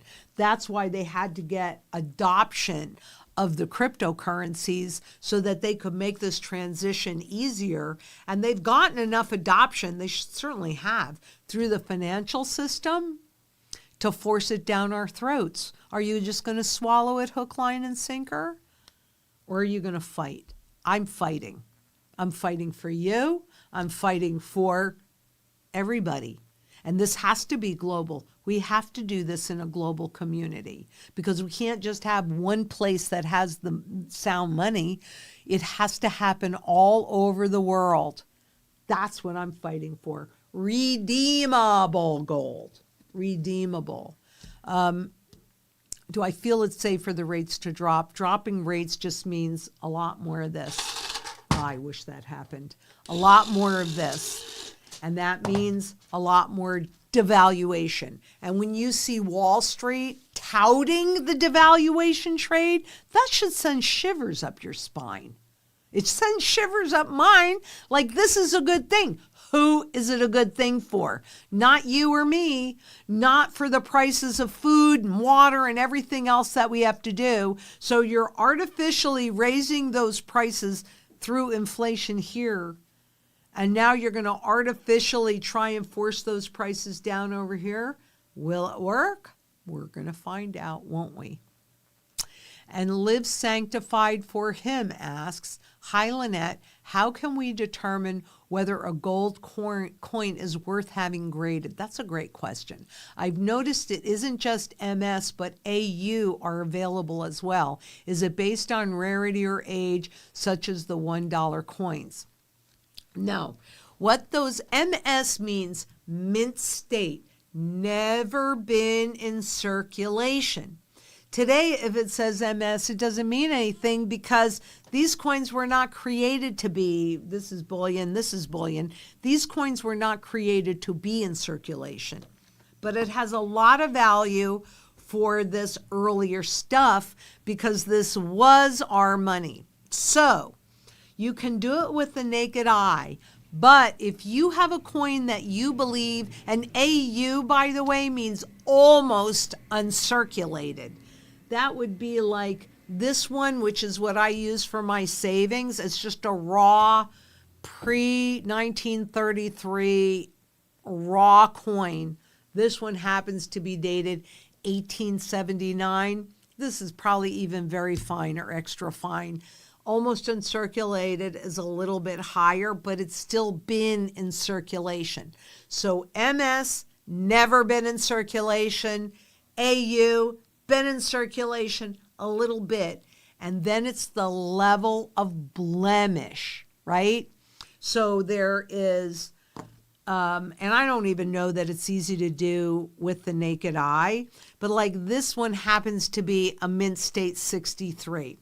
And mint state goes from 60 on the low end, so you'd have the most blemishes there, with 70 on the high end, which means 0 blemishes, like a proof coin, no blemishes at all. And then you have everything in between. So this is a mint state 63, closer to the lower end, so more blemishes on it. And then you look at the date of the coin. There were so many that were minted originally. There were so many that didn't make it into circulation. But 100, 200 years ago, or 100 and whatever years ago, they were not really thinking about this collectible market. So they would have stacked them. They would have thrown them in a pouch. They weren't thinking about the blemishes, right? And so it goes to the blemish level will dictate how that mint state is graded, or even how that almost uncirculated is graded. This coin would definitely be maybe just like an extra fine or very fine. Doesn't matter. You see me when I wear my travel bracelet, that's just going to be very fine, extra fine, because I'm wearing it, which means I could accidentally knock it against something or what have you. So, having said all of that, if you have a coin that you think looks clean, you can send it in to us. We will send it into our wholesaler, one of the wholesalers, and they will review it. If they think that it looks like it's worth grading, then they will send it on to PCGS for grading. PCGS has about 100-step process, which we should go there and capture that for people. But PCGS has about 100-step process going through a whole bunch of different people, so that when they come back and they say, this is a mint state 63, then, it isn't one person's opinion, and it isn't even an opinion. There are parameters that each coin must meet. If you send in a coin and it is not worth grading, then they'll send it back. We don't make any money on any of this, but there are costs of shipment, and that would be the only cost. If it comes back and PCGS says, yes, this is worth grading, then we tell you how much that is. I haven't done this in a while, so I'm not really sure what that price is. It used to be like 25 or 35 bucks. Kind of depends on how many coins you were grading. If you were only grading one, maybe it was 35. So we'd have to find out. Don't hold me to those numbers, because I haven't done this in a while. I don't know what their pricing is. But that would be any cost that you would incur would be the cost of shipping and the actual cost of grading. We would do all of the rest of that just as a service, right? So that's how you can know whether or not it's worth grading, because it's not the naked eye. Oh, this looks good. I'm telling you, I wouldn't trust me. I'm not a numismatist. That's not, I haven't gone through that. So I got to trust the experts, but I want them to go through a whole bunch of process. But that's how you would know whether or not it was worth grading. And obviously $1 gold coins, $5 coins, $10 coins were used more than the $20 coins. And so you can have some potential in those smaller coins too, because there were fewer of those that made it into the mint state area. But we have all of that data, and we're happy to share it with you. And Chic and Homestead said, thanks, Lynette. I learn a lot from you. I'm trying to understand how banks are affected by the rise in gold and silver prices. If they are leveraged in gold and silver, don't they benefit when high? Is there more to this? Because it seems like the question. That's all they had on there. Okay. So the way that the banks are affected by the rise in the gold and silver prices is, let's think about that for a second. Because if you're a bullion bank like JP Morgan, and let's say that means that they're a custodian for like the gold or silver ETFs, which means that they are holding the metals in their possession. People buy the ETFs because they think that they're buying into gold and silver, but they're not. That's just a trust. So how would like a JP Morgan, if they shorted it, right? In other words, they used it as a trading vehicle, which they do, go into the Office of the Comptroller or the Currency quarterly review, and you can see how many derivative gold pieces. It's not if they're sitting on the physical. That would actually help them, okay? How the rise in gold and silver prices would be if they were sitting on paper contracts that they sold short. So they sold gold and silver that they do not have, and then they would have to deliver it out. So therefore, they would have to go back in the market at much higher levels. Because when you sell something short, you're selling something you don't own, you're selling at this price to push it down and buy it back at this price. And then you make your earnings or your gains are the difference between the price that you bought it at and the price that you sold it at. But if you sold it at this price and then the price went up, well, I'm like, you can't see me, went up to here, now that's when it's a real problem for the banks, because they have to go back in if they have to deliver that out and ship the gold to you. So in that case, what will end up happening is what they call a force majeure, and they'll just pay you out in cash like they did in 2020.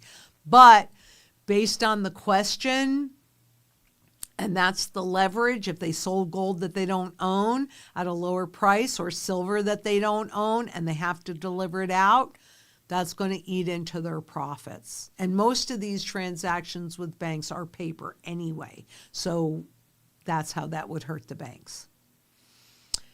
And Frankarev 4920 asks, what is Zang's thought on the lowest ratio for this cycle?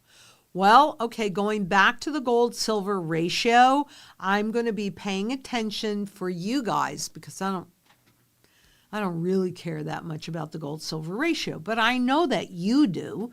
So I will pay attention to this for you, and I want to see, does it hit that 50-to-1 ratio and then bounce back up?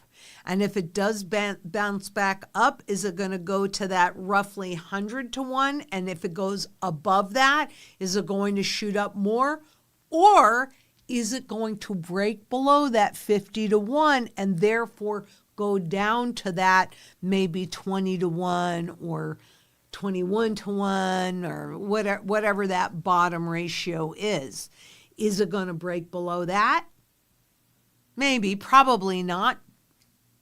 But anything can happen. So that's why I pay attention to the technicals, and I will pay attention to it for you. And Connor McCarthy, 5960 asks, aside from using gold and silver to execute our strategy for profit from flipping capital gains, do gold and silver provide any cash flow investing opportunities? Thank you for all you're doing. You're very welcome.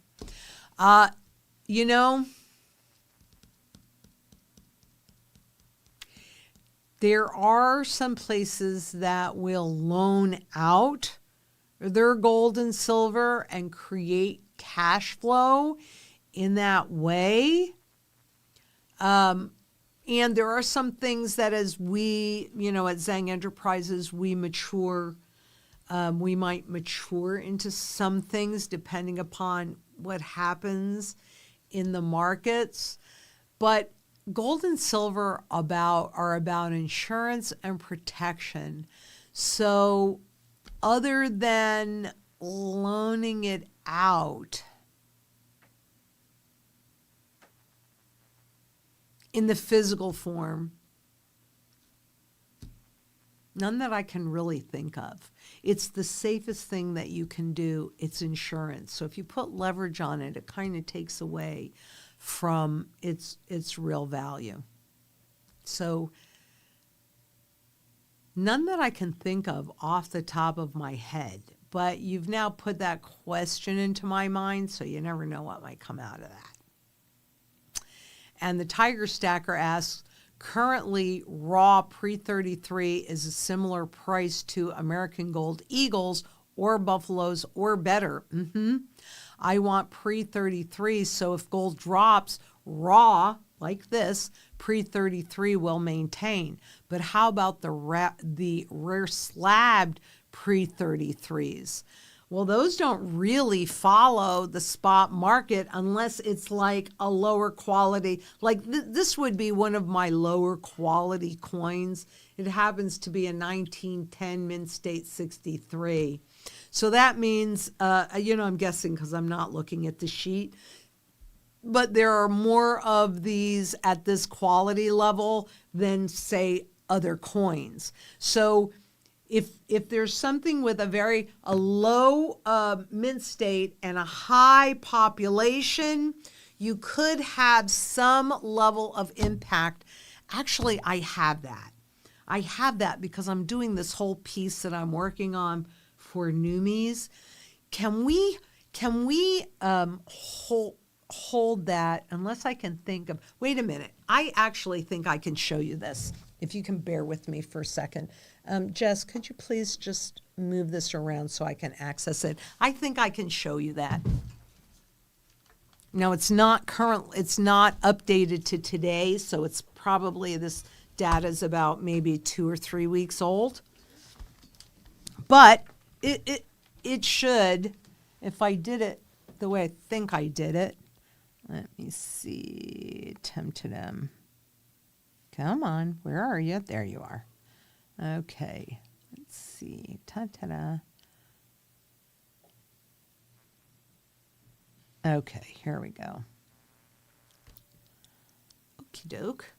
And now let me see what I'm looking for. And thank you for bearing with me on this. I hope it's worth it. Let me see. Oops. Okay, there's the beginning of it. Let's see. That is one of them. Okay. So this is just one of them. And I did it with common dates, and I also did it with better dates. I am ready now. Okay, let me keep, oops. Oh, it went to the beginning. Hold on. I'm sorry. Not as ready as I thought. Give me 2 seconds, I'll get there.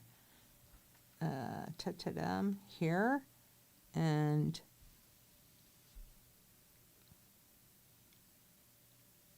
I mean, I kind of like, here it is.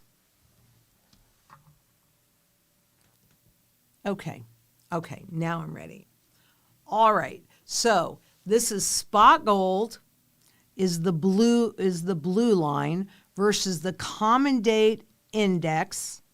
And you can see that this common date, because this common date is just a low quality one, versus the PCGS 3000 versus the better date index. So let's see. I haven't looked at this in a few weeks, and I've got to get back to it now that all of the strategy specialists have gone through this, made their comments, so you see what I've got coming up for you guys. But, a lot of times when I'm working on these big pieces that I'm really going to take some time with, the strategy specialists are really smart. So I'll give this to them, and then I say, tear it apart. Find all the holes in it, leave your comments, etc. So I just got those comments. I haven't even looked at them yet back, but okay. The green line is just your basic, is your PCGS 3000. So it's kind of like this quality level that I'm showing you. This bottom line, there's 2 lines there. That blue star is the spot market, and then that kind of orangey, reddish is the low quality, so maybe a Mint State 62, common day, and you can see how it just flows with the spot market. So that's what I was talking about, because it has a higher population and more blemishes. Then you get to this one, is the blue line that's going up like that. Can you see that blue line that's going up like that? That's your better date. So when you're looking at this, I hope that makes sense to you. But what was the questions? How about okay, well then that answers it. So currently raw pre-33, which you could say would be the same as that blue line or the orangey line that goes with the spot market. It's going to follow that.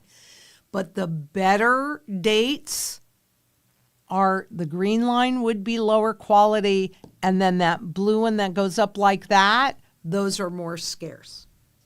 And I think I used a 91 for it. I'll have to go in and I'll show you more of these. But did that help you, Tiger? And can you see what I'm talking about from there? So, and that's why I say there's gold and then there's gold and there's silver and then there's silver. And depending upon what it is that you're trying to accomplish would send you to the different kinds. And it's a diversified metals portfolio. Because this is mine. The raw pre-33s, that's my savings. If I needed cash to pay salaries or whatever, or I could pay directly with the gold. And Infinite Heart asks something. Okay. During a live Q&A in the past, you shared a rare coin price chart trending upward. Was that to suggest we invest in rare coins via that ETF? It wasn't an ETF. Or was that to show we should own the physical coins? It is to show that you should own the physical coins. You don't want a trust. You don't want a piece of paper. It's not real. But you don't want all super rare coins either because depending upon what it is that you're trying to accomplish, there would be times that the times would be different when you might want to liquidate or never liquidate. Like my really rare coins that I have, those are for legacy. What's that for? That's for after I'm gone. That's for my grandchildren and their children and maybe even, and hopefully even their children. That's to create a legacy that will live at least 300 years. That's what dynastic wealth is. And that's my personal goal, is to create that for all the generations that come after me. So I have gold that I will be converting into income producing assets. I have gold for emergencies if I needed to liquidate it right this second for whatever reason.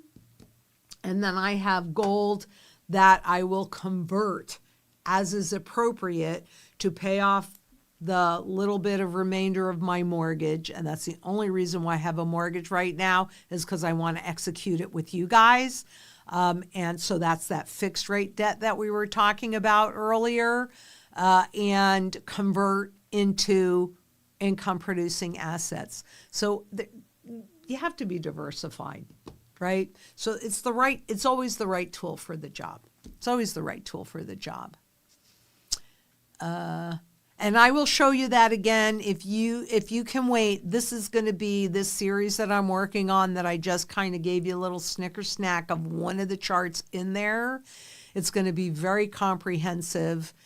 I would imagine for the level of work that for how good I want this to be, it's probably at least another 3 weeks to a month out, because I have other work with deadline. And I don't want to put a deadline on this because I want to make sure that it is the best possible job ever. Let's see. Linking Atlas asks, start sharing data about copper investment possibility. Is it worth it? You know I am, because you guys are asking me about copper. Okay, fine. You got it. Fine. And Silver Johnson 3163, I heard that they're creating a new 100-ounce paper contract which is not redeemable in physical silver. Shocking, because the COMEX creates all of these contracts, and that's all they are. They are paper contracts. And you know, how much more would go into the physical asset if they can't get the paper contracts? You know, I don't think it was a coincidence that this came out looking like gold when it did. You know, how much more of this garbage would have gone into physical gold were it not for that. So yeah. And the COMEX exchange has made those contracts smaller and smaller and smaller. So the typical one is 500 ounces of gold and 5,000 ounces of silver. But I did a piece on this not that long ago. Now you can even get 1 ounce contracts. Well, that's not for the big guys. That's for the little guys. And why? Because when the big guys have made all their money and they need to transfer that risk to the little guys, it has to be priced in what the little guys can afford.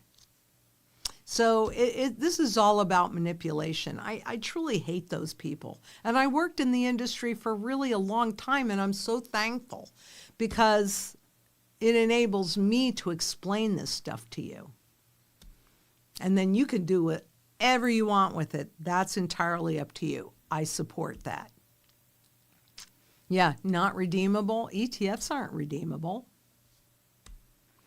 Solar Drew asks, just received shipment of 35 ounces of silver. It was a typo when I ordered and I can't afford it, but glad it happened. Well, you say a complete mistake, but it sounds like you really mean a complete happy mistake. And Mega General 23 asks, oh no, he doesn't ask, or whoever that is, makes a statement, don't buy Numismatics. That's what you want? You rock and roll hoochie coo. I support your right to do whatever it is that you feel comfortable with. For me, I was there when you could not legally own more than 5 ounces of gold any other way. And you can't take that experience away from me. And my Uncle Al had at least 3,000 ounces of gold. And he could legally use it in the open marketplace. And since I'm executing a strategy, that's what I want. And if you don't think there's going to be another overt confiscation, you could be right. But frankly, all that is hopium, and it goes against historic precedents. So come back, and I hope you do, Mega General 23, when this piece is finished, because it's for you that, well, you're one of the people that I'm actually doing this for. How many times can you be lied to when you do not know the truth? And hopium, frankly, is not a very good plan. So bear with me. I'm working on it, and that's why I'm taking this much time with it, because I want it to be as perfect as I can possibly make it. And Josh Ruiz, 3398, asks, how much silver is in a quarter? Well, if you're talking about the pre-33 quarters, they're 90% silver. So can you do the calculations for me real quick on the quarter ounce times 90%? So you take away 250, and that's, so how much actual silver is in this quarter? Pre-65.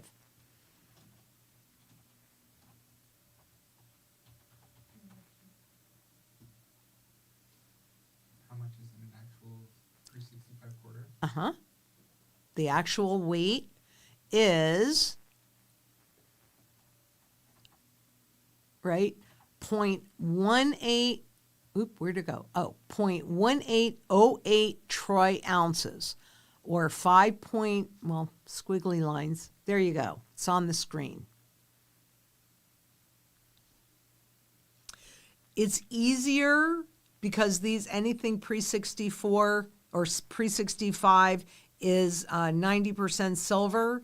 So for me, just to make life easy, because it's like one thing they did logically, yeah, dime is not actually 1/10 of an ounce of silver. It's less than that because it's 90%. But it's just kind of easy to think about a dime as 1/10 of an ounce, a quarter as roughly 1/4 of an ounce. half dollar is half an ounce and a silver dollar is an ounce. Yes, they're all 90%, so it's below that. But if you got to think about it off the top of your head, quite honestly, it's easier for me to think of a quarter of an ounce than 0.1808. But you do it however you want to. That's the silver content in it. And Coralie James 2215 asks, you've said in the past about buying pre-1933 and pre-1948. Does that apply to all coins in all countries? I am in the UK and only buy CGT-free coins. Yes. Look, I cannot guarantee that there's going to be an overt confiscation, but particularly in the UK and what's happening with the Bank of England having shipped out all of that gold that they're holding for all of these other countries, what happens when, and not holding much gold for themselves, right? So what happens if and when these other countries ask for their gold back? Will they do an overt confiscation? I don't know. But I always like to go, what if I'm right and what if I'm wrong? And if there's something that I can do where it doesn't matter whether or not I'm right or wrong, I'm happy to do that, even with the premium. Because if you go in the bullion or the monetary gold direction and you're wrong, I'm not saying that they're going to come knocking at your door. That's not likely to happen. But what I would say is then you're only going to be able to use it on the black market, or there's going to be limitations on how much of it you can use. Let's say they go back to the original. You can't own more than 5 ounces of this. Then if you're going to do new stuff, you better do small new stuff so that it's far enough away to not raise any eyebrows. But you could also, all right, don't buy numismatics if that's how you feel about it, except how about if you buy a whole bunch of bullion and then you balance it or diversify it out with a certain level of numismatics? Whether I'm right, whether I'm wrong, make sure you're covered. That's all I'm saying. You do it. I'm all into this, but that's because of where I've lived my life, right? You have to do what you're comfortable for you. And, in the UK, I'm not lying. Canada as well. The Bank of Canada has no gold. So what are they going to do? Are they going to say, yeah, you can hold on to your wealth, or are they going to go for a wealth grab? What do you think all of this stuff is? It's a wealth grab. So I can't tell you what to do. I like British sovereigns. I like early British sovereigns. So, and I own some. And Balagan 98 asks, hey, Lynette, is crypto being manipulated now through Bitcoin options? Is that possible? Yeah, it's all being manipulated. Yeah, Wall Street is taken over. Shocking. Didn't shock me because that's what I saw right from the beginning. But yes, it's all manipulated. And if there is indeed a finite amount of whatever it is, Bitcoin or XRP or what have you, then the whales already own it. So yeah, it's manipulated and it's easily if you don't hold it, you don't own it. If it's contracts, they can create as much stuff as they want to manipulate it. Yep, absolutely, 100%. And Ghost Collector 2030 asks, did we ever go into Trump Executive Order 14330? I'm not sure. Let's go ahead and put that on, and I will. And we'll talk about it next week. And Solar Drew asks, that one I'll talk about next week.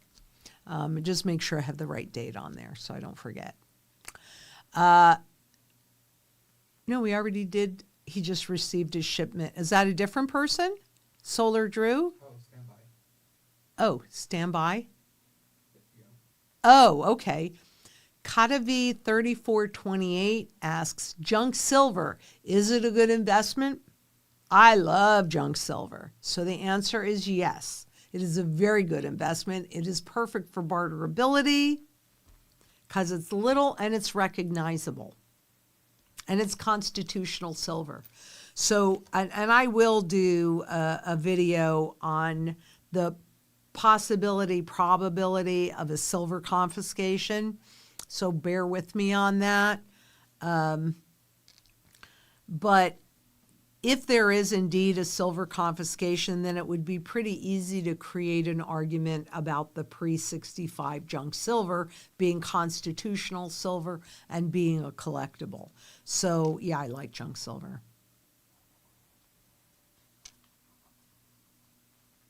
Okay. And Solar Drew is also asking, do you have thoughts on investing in the market ticker SIL?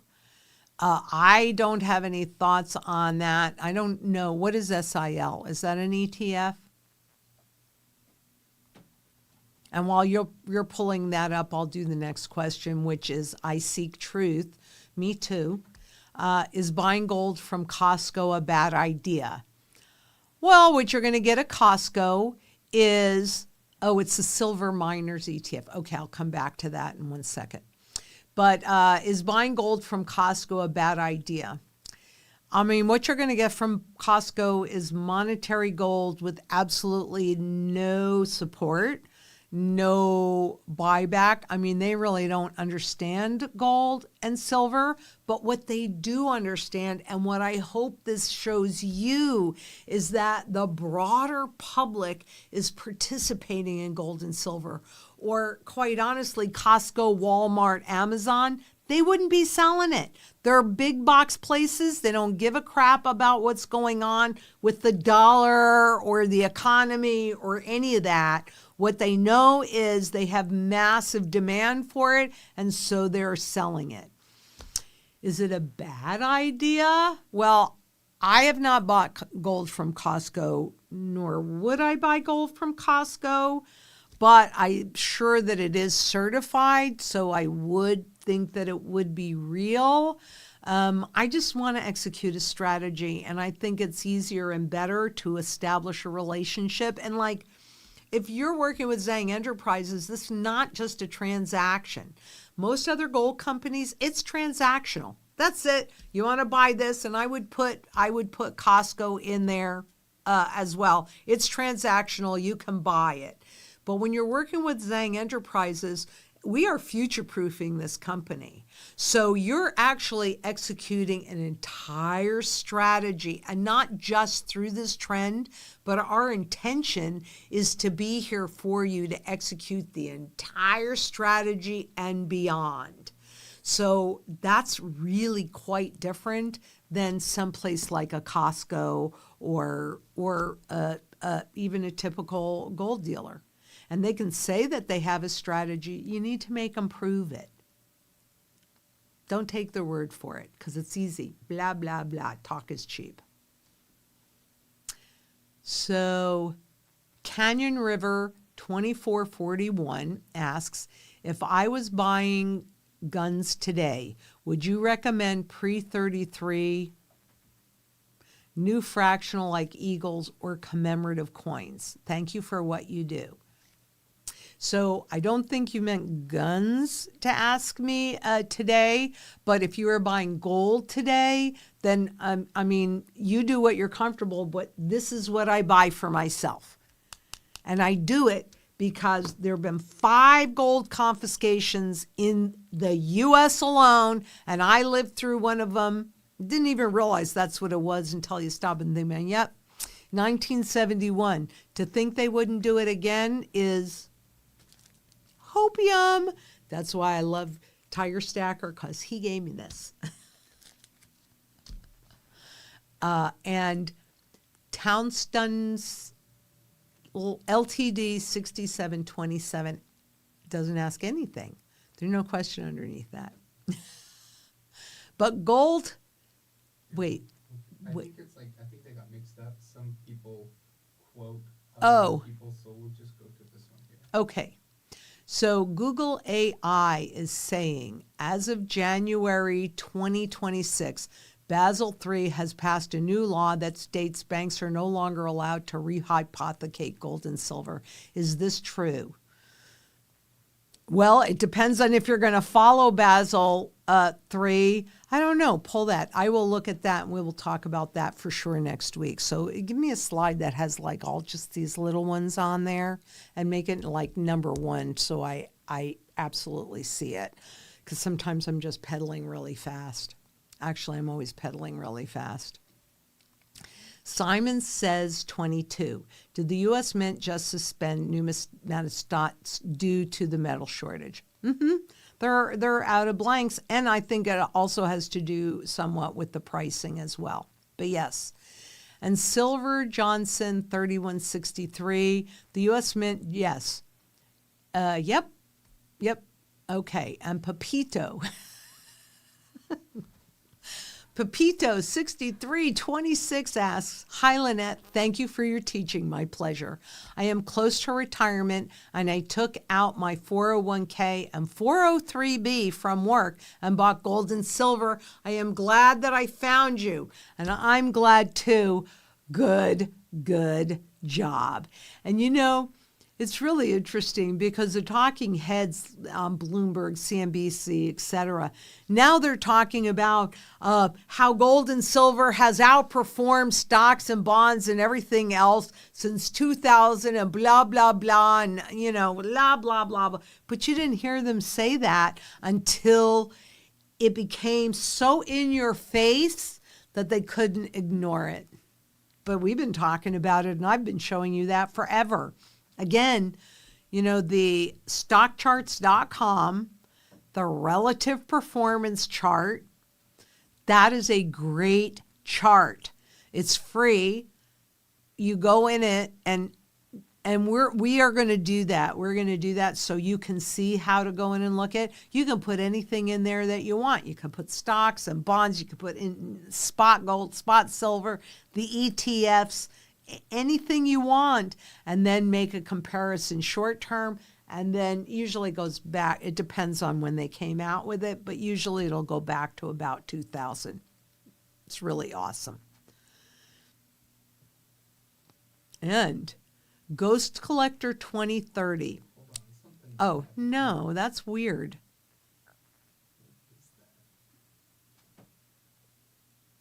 Okay, well, we'll just go to watery waves. I have a question. What if I don't want to sell my gold and silver, but I want to use them as an asset to get a major loan when it's time to, let's say, take advantage of real estate? Bank won't want to lend. Actually, there are some banks, including JP Morgan Chase, that will actually use your gold and silver holdings as assets. And, you know, I mean, look, I've not done this, so I can do some research on it. But you're taking an asset that is a savings asset and you're leveraging it. So have some patience because, like I said, we are evolving. I don't know what direction that's going to look like yet. We've got lots of strategic planning and we've got time. But there are banks that do loan against your gold. And I don't know about the silver, but against your gold. Because I know at one point, this is years ago, but I was able through JP Morgan Chase to use my collectibles as collateral for something. It was a long time ago. I don't even really remember it anymore. That's how long ago it was. I want to say, it's probably 15, 20 years ago, something like this. Is a long time ago. I can look into that a little bit more, but it's a savings asset. That's really what gold is. It's an insurance asset. So, yeah, there will be banks and entities that will loan against it. They're going to want to hold it though, and when you don't hold it, you no longer own it.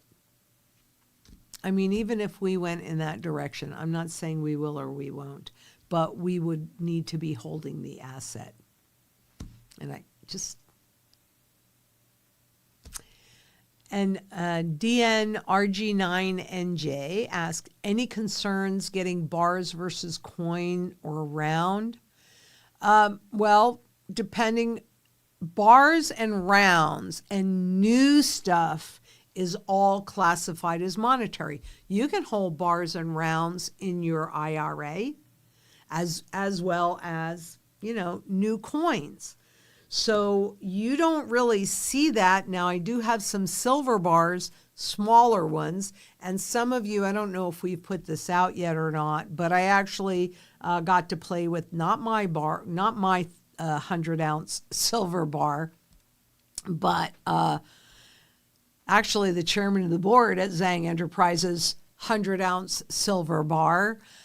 But it's like, I think he's converting it, because what are you going to do? If I put those in my pants pocket, my pants are down around my knees or ankles. So it's just small bars in terms of silver, not a concern. Large bars in terms of gold or silver, or bars in terms of gold, period, a big concern, because those are classified as monetary, and I don't want to be in that classification. You can do whatever you want, and I'll support your right to do it, and we can certainly get that for you. But as far as having a good place in the strategy, I for the larger pieces in silver, no, because they don't work in barterability. For gold, I don't like monetary gold. Don't like it at all. There's too much historic precedence for over confiscation. Desperate governments do desperate things. And I think we have time for one more. Okay. And Math Trig 8513, how do we know which silver pieces are not IRA approved? You can easily go into the IRS guidelines. I actually have that pulled up, and I'll tell you which publication to look at.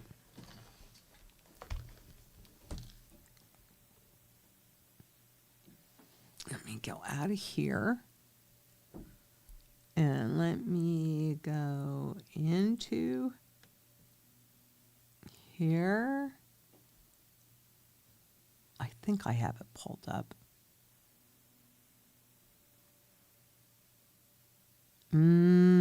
No, I don't. I thought I did. I did. But you go into the IRS guidelines, and so when you pull them up, if you go ahead and do a Control F, which is find, F for find, and you put in there collectibles, it should take you to the section where it'll give you all that definition. In silver, I mean, I can't hold these in an IRA, but I can hold any kind of coin or bar in an IRA. So that's it for today. So, wow, this has been fun. I got a lot of homework to do, but I'm happy to do it for you guys. And so until next we meet, thank you so much for being here. I really do. I appreciate it more than I can possibly say. And however we can be of service, we are happy to be. But let's all join the sound money movement. Whatever your bent is, we all want money that retains its value, right? And we certainly want it into the future. Can you take a politician's or a central banker's word for it? Their job is to lie. Gold makes them say the truth. Redeemable gold. We can do this. 3% of the population, we can do this. And until next we meet, please be safe out there. Bye-bye.